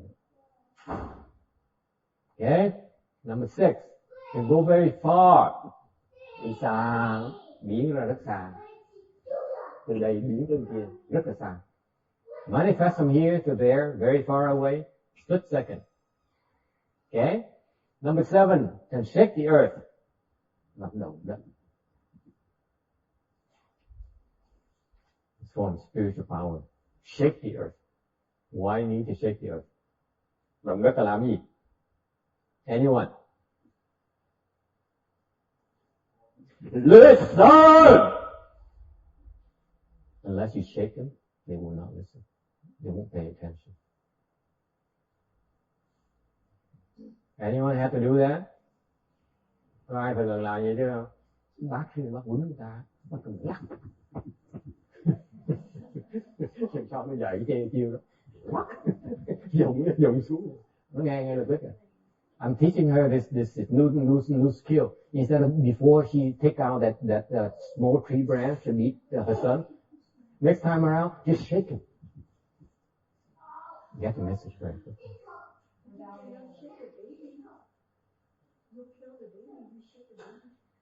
Come on, gently. Okay, so the point is that shaking have a way of waking people up. Rung động người ta, lắc người ta muốn như ta xuống, bởi vì nó có cái động đất như vậy. That's why we have earthquakes. People then are wake up. Okay. Design of the earthquake is that it wakes you up. It brings you to attention. Okay. You cannot ignore it. Đúng không? Quý vị nghĩ coi, cái động đất là sao? Mà động đất nó động sao mình làm lơ được? Mình run cái mồ, nó chạy đi kiếm chỗ lúc. Think about it. Every time the earth shakes, you get up from your feet and then try and look for a safe place, right? Precisely. You cannot ignore the earthquake. That's the Dharma.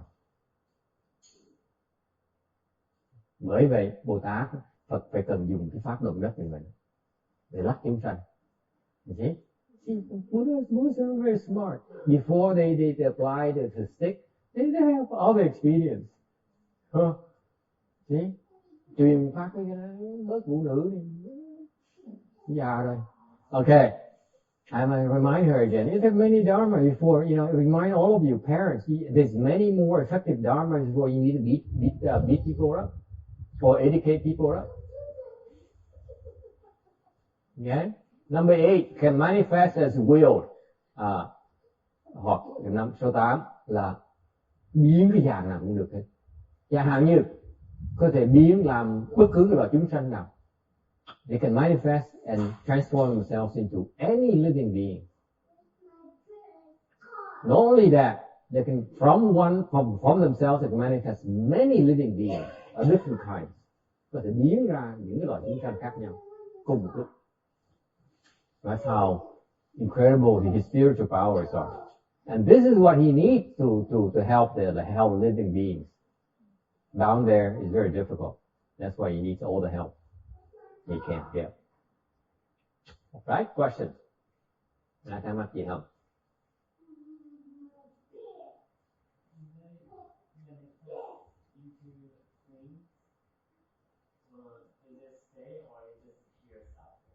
It appears after they're done.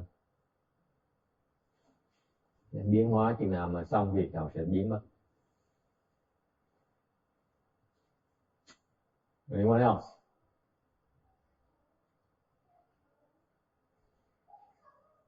Now you have to realize that he needs all these spiritual powers because the work they do is very difficult and arduous. Lý do mà cần những cần không từ tài tùm lum tà la đó, tại vì công việc làm với Bồ Tát nó khó khăn dễ sợ lắm. Okay, very very difficult. And as a result, at times the bodhisattvas do get dejected. Thành bởi vì công việc nó khó quá này, thành ra những Bồ Tát lâu lâu rất là nản chí. When that happens, okay, the Buddhas will then come and give them comfort. Phật biết lúc mà nản chí, Phật biết tự cứu. Này là con ơi, đừng có lo. Nó cứng đầu vậy thôi, chịu khó đi, từ từ nó sẽ đổi. Đừng có nản chí. So he comes in, the Buddhas would manifest himself in front of the Bodhisattvas and says, I know it's very difficult. I know it's very tough for you, but hang in there. Don't give up, okay? Because you can do it. And believe it or not, without the types of encouragement, I would tell you Bodhisattva will give up.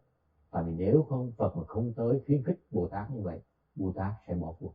That's how difficult it is, folks. It's no day at the beach. Cái chuyện làm Bồ Tát nó khó khăn lắm. Và nếu Phật mà không tới khuyến khích đó, Bồ Tát sẽ bỏ cuộc. Khó quá đi. Alright? And another reason for that, một lý do khác nữa, tại sao nó khó như vậy?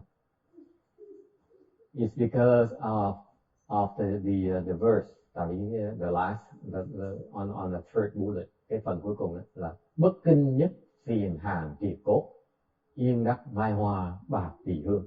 Nghe hiểu không? Tôi cũng hiểu luôn nữa. Cái chuyện này nó khó quá. I said it to them in old Vietnamese and I couldn't understand it myself. And basically it means that it has to go through the test of the freezing cold winter before the plum blossom can be that fragrant. It takes hardship to build character.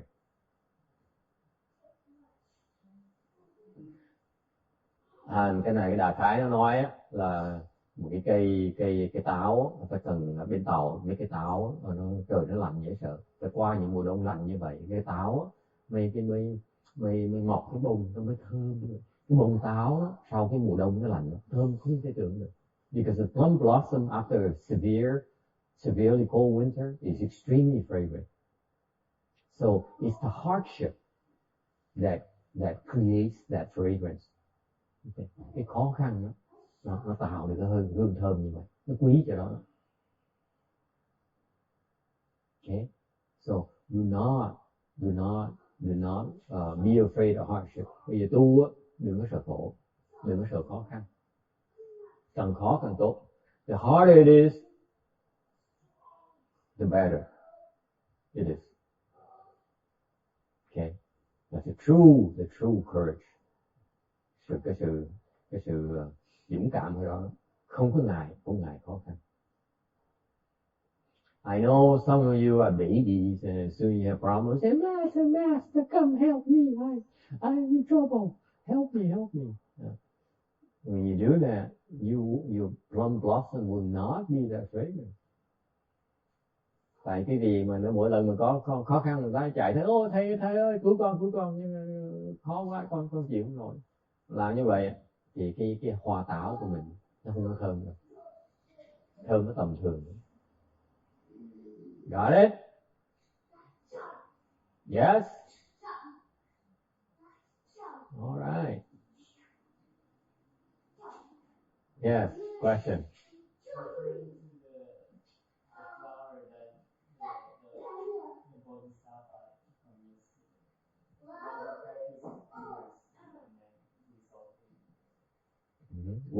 Udumbara flower, yes. Part of that, yeah. That's why it becomes so adorned. The fragrance is a form of adornment, right? All those flowers are very fragrant, by the way. Em coi giảng cái coi kinh dược sư giảng cái coi cái hoa bảo đàn, thì bảo tán, bảo đàn, thì cái hoa đó, quan này gọi là cái hoa đó nó cũng bị như vậy, nó tượng trưng cho cái sự tinh tấn, cái pháp tinh tấn ba la mật.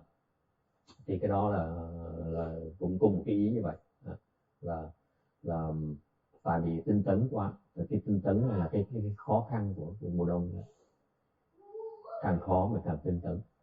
So the colder it is, the harder it is, the more vigorous we become. Okay. Questions, comments? Có thắc mắc gì không?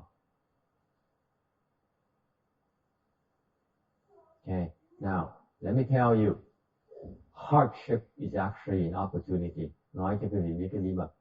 Cái khó khăn thiệt ra là cái cơ hội rất ngàn vàng đó.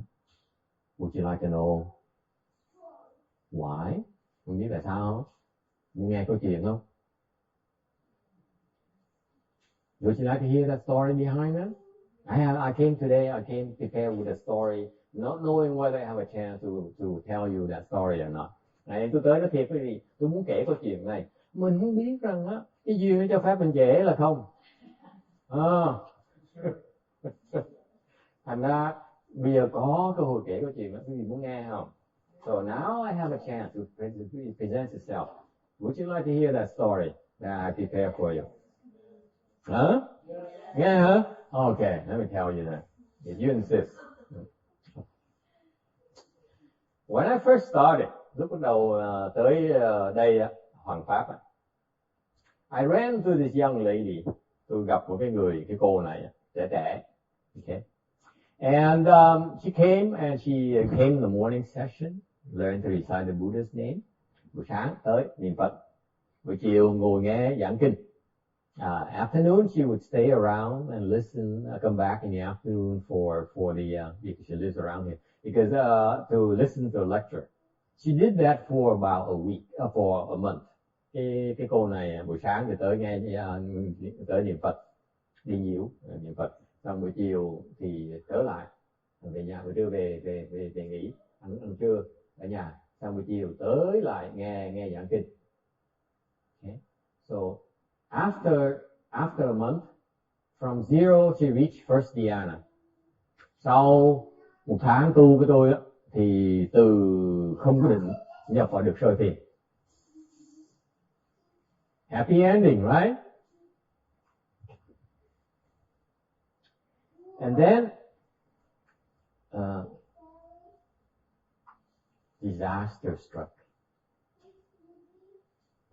Lúc đó là cái chuyện nó bắt đầu nó hư ra, nó bể. Okay.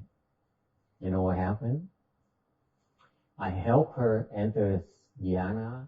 I also helped her wreck her body as well. And tôi biết, tôi giúp dạy thiền một cái, thì nhập thiền được một cái, tôi cũng giúp cái cô ta tự hại luôn. How's that? Now I'm really revealing the truth for the first time today. It's my confession for the afternoon. So after I'm done, you know, if you don't ever come back, I understand.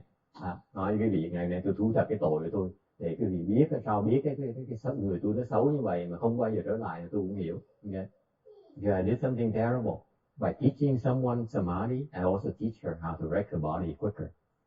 Tại sau khi mà tôi dạy người ta luyện có thể thiền định rồi, thì tôi cũng giúp người ta tự hại cái thân mình lẹ hơn rồi. Isn't that fascinating? Tại sao vậy? What happened? Yeah. Yeah. She has a problem. She has a negative state of mind. That if you learn samadhi power, okay, then you have more samadhi power to dwell on the negative state of mind. Okay, that's why you have to be careful with samadhi. Bởi vì tu cẩn thận. Khi mình có định lực nữa, như vậy mình dùng cái định lực để làm chuyện mà để cái tâm mình nó vấy vào những cái chuyện bậy bạ, thì mình hại, làm nhiều hại hơn mình tốt. Okay, you got that? It's very important. You need to understand that. Tu phải hiểu cái chuyện đó. Okay. Tu phải tu song cái định với cái huệ luôn. You have to go through both blessings. You have to go through both samadhi power and wisdom at the same time. Otherwise, you will abuse your samadhi power. Và nếu không, mình sẽ lạm dụng, mình tầm bậy với cái định lực của mình. So what did she do to herself? She has more stamina now.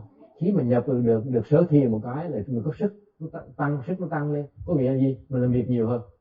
So you can work harder longer without getting tired. And you can go like this with your mouth a lot longer. Thành ra có thể ngồi cả ngày nữa, cầm cái máy điện toán này làm cả ngày nữa, không biết mệt. That's how she wrecked her body. You understand now? That's what happened. You have more stamina, then you work harder, you punish yourself, your body a lot longer. That's how you wreck it. Got that? Okay. It's a very sad story, isn't it? Nghe chuyện thấy nó buồn dễ sợ không? Ông thầy đi dạy người ta để người ta tự hại, thấy khổ dễ sợ không? Nó rất là terrible monk I am. Thấy tôi thấy người thầy tệ dễ sợ không? But it has a happy ending.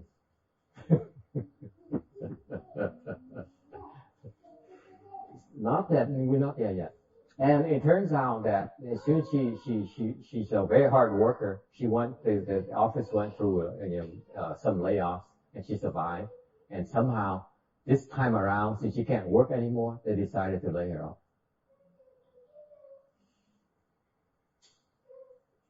Okay, so I really ruined her life.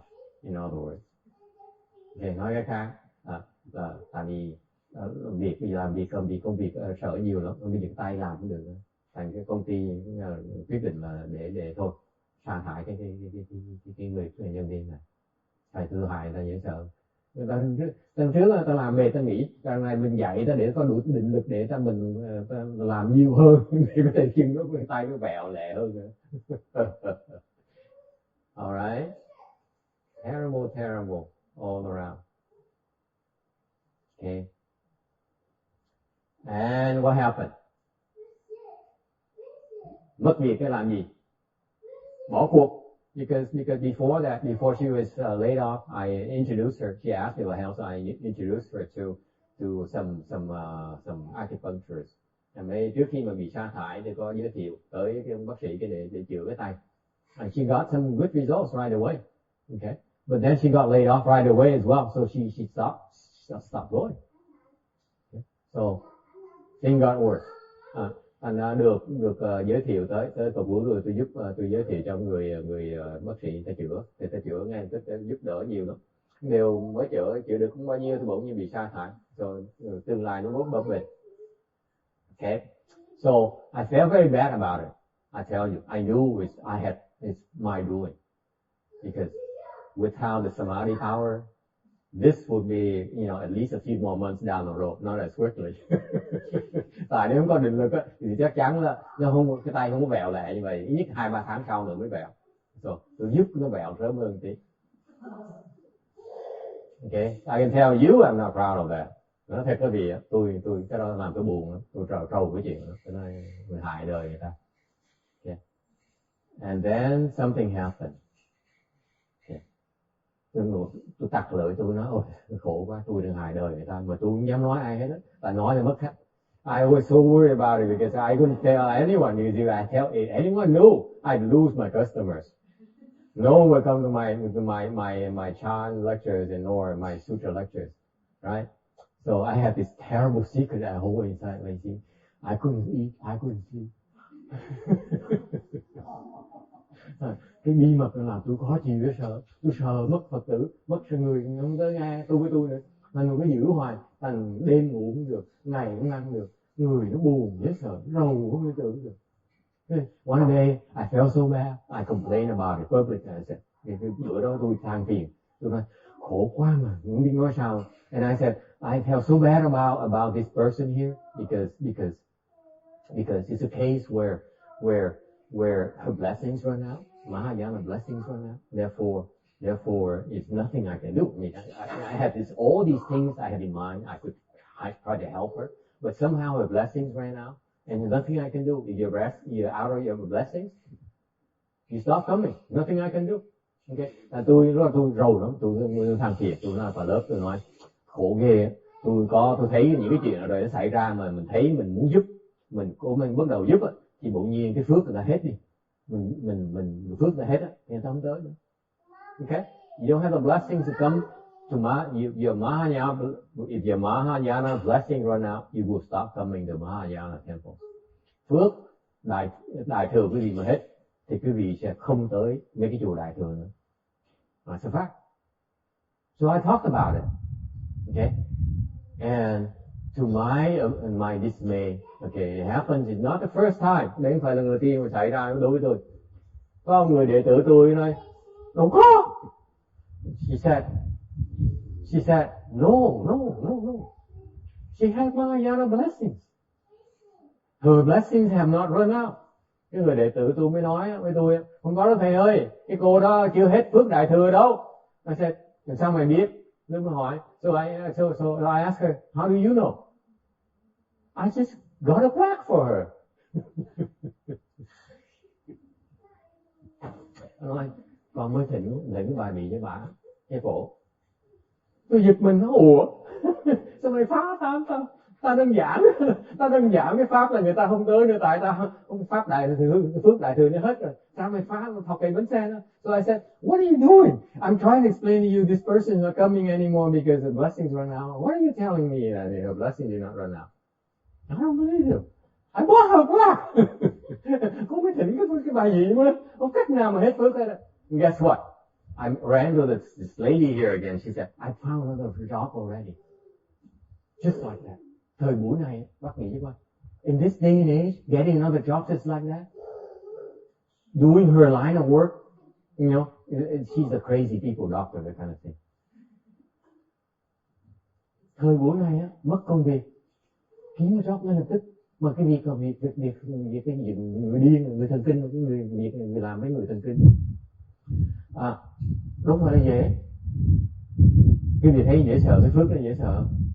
Cái see the quality of the seeds. This disciple of mine got a plaque for her during the Dharma assembly.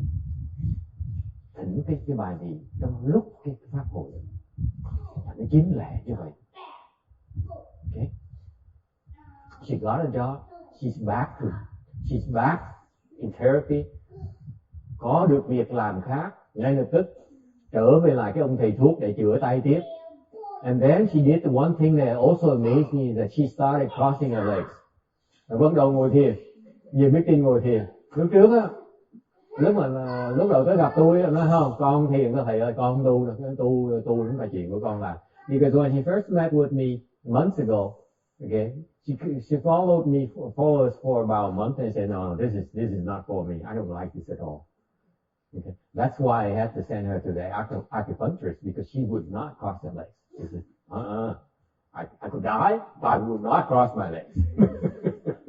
Nhưng mà cái cô này rõ ràng của nó, con đã tu với thầy rồi, thấy không?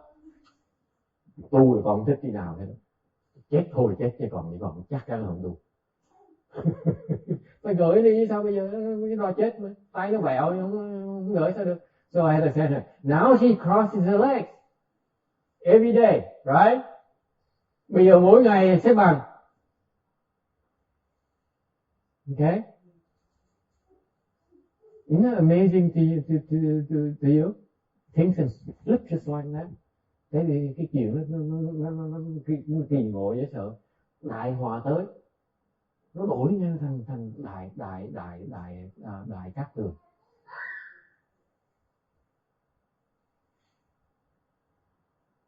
So don't tell me that medicine master Buddha Dharma doesn't work. Đừng có nói tôi là cái pháp diệt sư nó không có hiện diện. Nó dễ sợ như vậy đó. Nó lạ không thể tưởng như vậy đó. Okay? It's not the end yet. Chưa hết. Okay? Don't forget that this lady here refuses to cultivate, refuses to meditate. Okay? Đừng có quên là người này nhất định không tu, nhất định không chịu xếp bằng, nhất định không có thiền. Yesterday she came to my lecture. Ngày hôm qua, chị qua tới nghe giảng kinh. You know what happened? I look at her and said, huh? Is it you? Thấy cổ tôi giật mình. Ủa? Sao lạ vậy? You know what happened?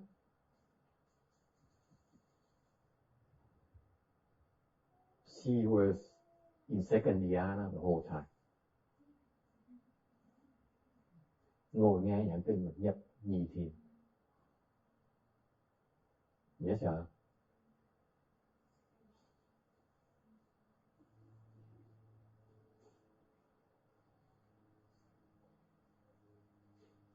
Nhị thiền rồi em ơi. Not only you. Không phải con nhỏ này không mà. Nó còn có em bé nữa. Em bé là con út nữa. Okay. She has a younger sister, the baby sister. She brought the baby sister to me when she first started. I looked at the baby sister. Huh? You first dhyana already? The big sister is 0 dhyana. The baby sister is first dhyana already months ago. And yesterday I looked at baby sister. Second dhyana. Baby sister is also crossing her legs every day. Yes, sir. If you cultivate it all, you know how big it is to go from dhyana to dhyana. It's a big, big deal, folks. Tu cái định là khó dễ sợ. Cái đại phước mình được thăng được cái định. Đừng có tưởng định là chuyện dễ đâu. Okay? So this is a case where really a disaster can turn into the most auspicious thing. You cannot give up. You cannot give up. Hmm? Why is that? What? Why do you think? Tại sao? When we tried so hard and so long, and then someone can just come in and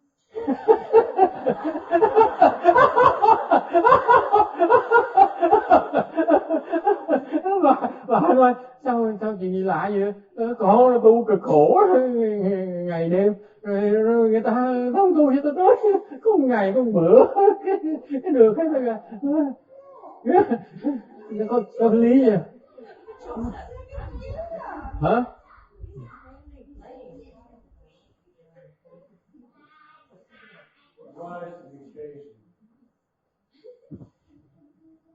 Why do you think? Tại sao vậy? Cái nghĩ tại sao vậy? Hả? Sư cô nghĩ tại sao sư cô? Nghĩ nào? Hả?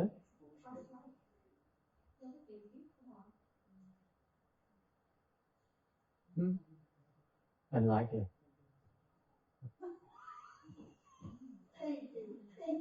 What?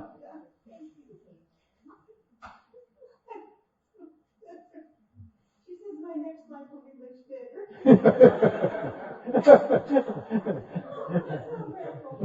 Yeah.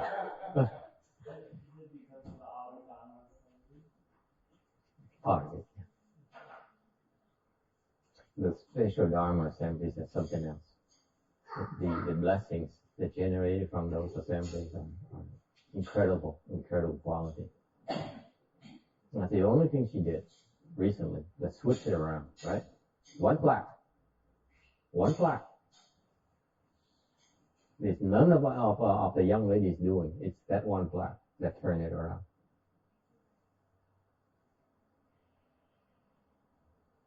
Okay? That's how good of a quality of the seats are. Now you know why I do Dharma assemblies.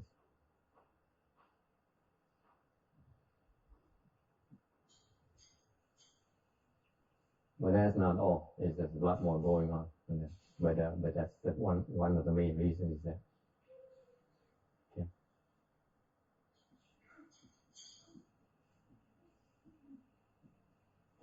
You come to Dharma assemblies, you cultivate, you have a chance to help others. In the process, others are coming to help you as well.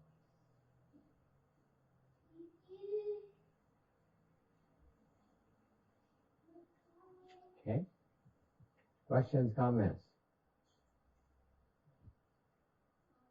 Yeah. Kind of a little off the subject, but there was a word in the sutra that Ajita. Ajita, yeah. What does that mean? Yes, Maitreya Bodhisattva. Yes, no name for Maitreya. Ayakda là một tên khác của ngài Di Lặc Bồ Tát.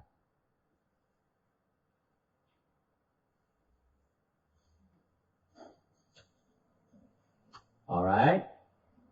Questions?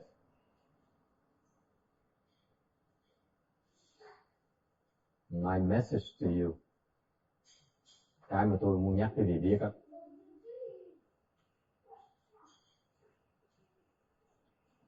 when things are so bad, nhiều khi cái hoàn cảnh nó khổ quá, nó khó khăn quá, is when the chances of things to turn around, that's when you're about to turn, things are about to turn around.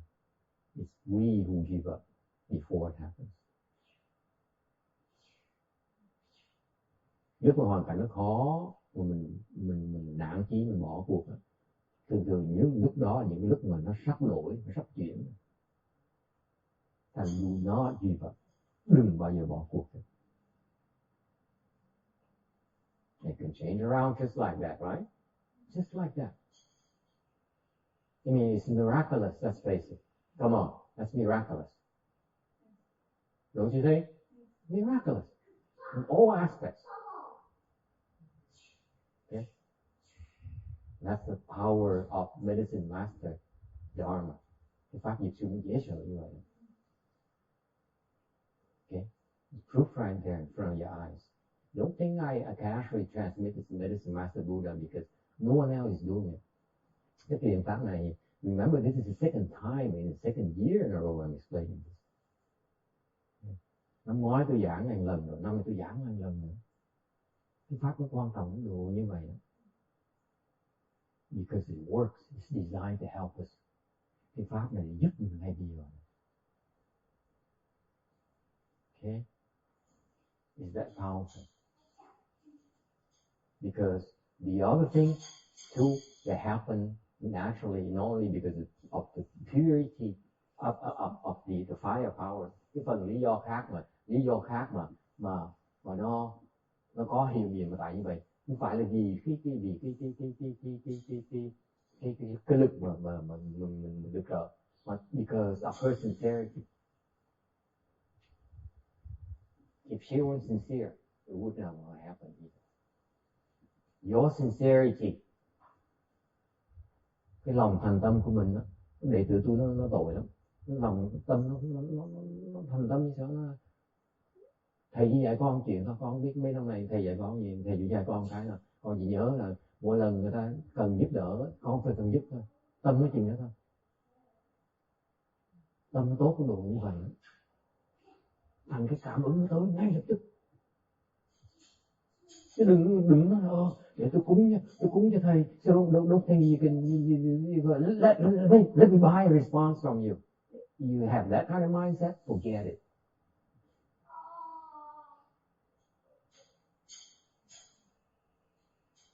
Okay? Our currency is sincerity. Cái tu hành ấy, cái quan trọng nhất là cái lòng thành tâm. If you're sincere, the more sincere you are, the bigger response you get. Tâm nó càng lòng, cái lòng nó càng thành chuyện nào thì cái cảm ứng nó càng tới sớm chuyện đấy.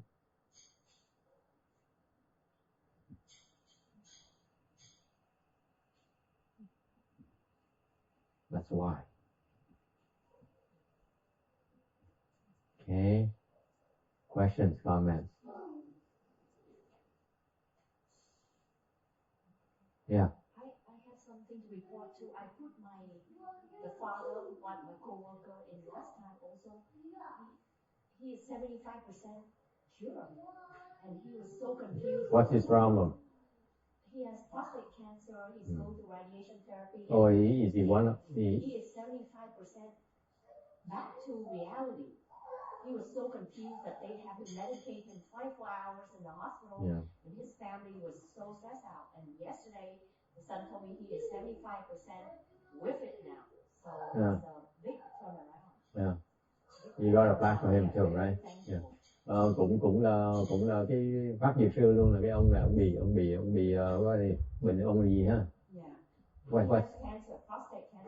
Bị ung thư. Rồi phải dùng thuốc nhờ ông bắt ông bị đờ đi. Bây giờ. Yeah. Okay. That's very good. That's good news. Okay. All right. Questions, comments? If not, can we do the transference Nếu không có thì mình có thể hồi hướng cho công đức cho nó xong cái chuyện ngày hôm nay. 116, 117, 117.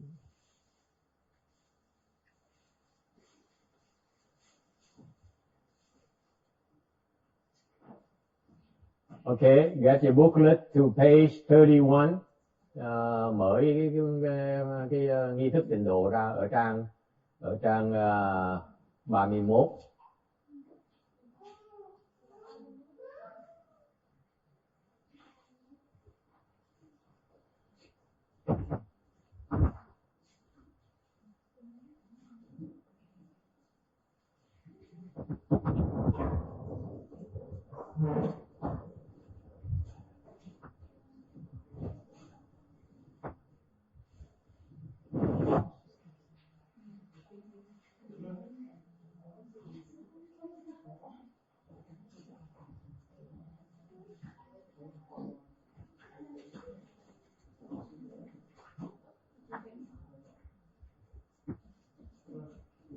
Mình có đồ ăn gì cho bên bản sanh không?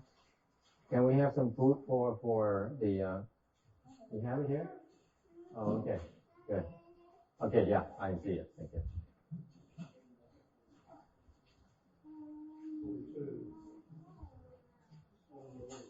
31, trang 11.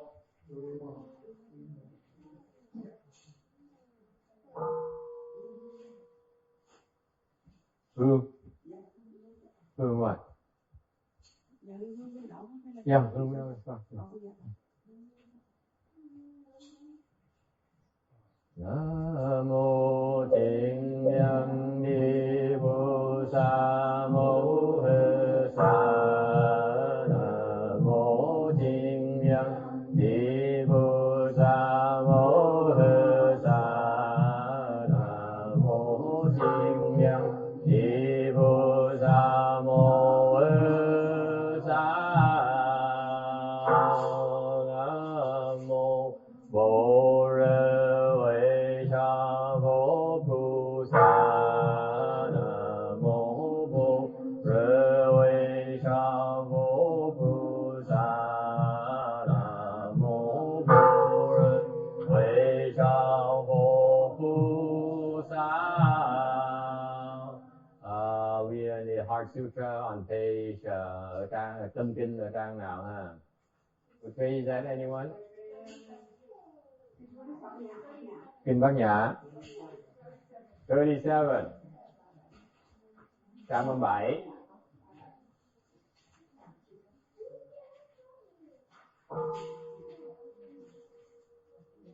You no need to use that, Randy, because that's only for the incense, the incense phrase, and that's all right. Bồ Rê Bồ Lô Mi Đô Sinh Thiên Quán Sư Giải Bồ Sát Sinh Sân Bồ Rê Bồ Lô Mi Đô Sư Cháo Chiên Ú Yên Chế Không Đu Chế Chế Bù Sơ Lý Sư Sơ Bù Y Công Công Bù Y Sơ Sơ Chi Công chi sự sân sáu相信sự y phụ rù sự sơ lý sự chu ba công相不生不灭不垢不净不尘不见是故公众无色无受相信是无言而必舍生意无色生相为诸法无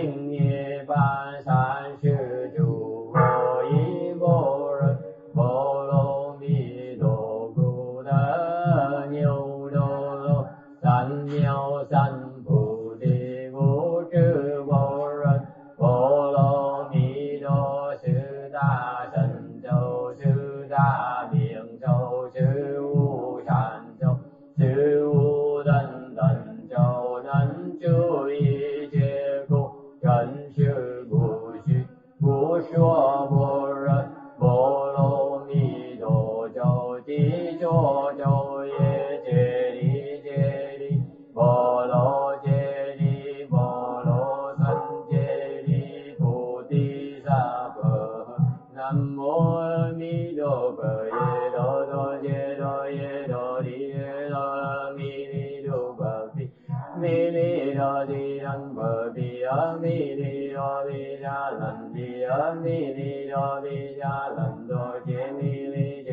揭那揭多迦利娑婆南无阿弥陀佛耶耶多利耶多阿弥利多婆毗阿弥利多地藏婆毗阿弥利多毗迦兰毗弥利多毗迦兰多揭弥利揭揭那揭多迦利娑婆南无阿弥陀佛耶多多揭多耶多利耶阿弥利多婆毗阿弥利多地藏婆毗阿弥利多毗迦兰毗阿弥利多毗迦兰多揭弥利揭揭那揭多迦利娑婆南无萨瓦旦多耶多瓦勒觉利安三波拉唵南无萨瓦旦多耶多瓦勒觉利安三波拉唵南无萨瓦旦多耶多瓦勒觉利安三波拉唵南无苏鲁婆耶南多耶多耶那俱多安苏鲁波来苏鲁娑婆南无苏鲁婆耶南多耶多耶那俱多安苏鲁波来苏鲁娑婆南无苏鲁婆耶南多耶多耶那俱多安苏鲁波来苏鲁娑婆啊耶耶南三波哇法俱来吽啊耶耶南三波哇法俱来吽啊耶耶南三波哇法俱来吽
Thanks for coming. Have a nice week. Cảm ơn quý vị đã tham gia.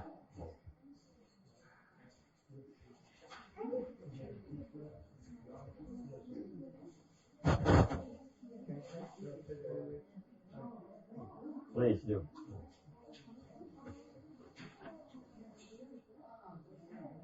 Putting the box over there.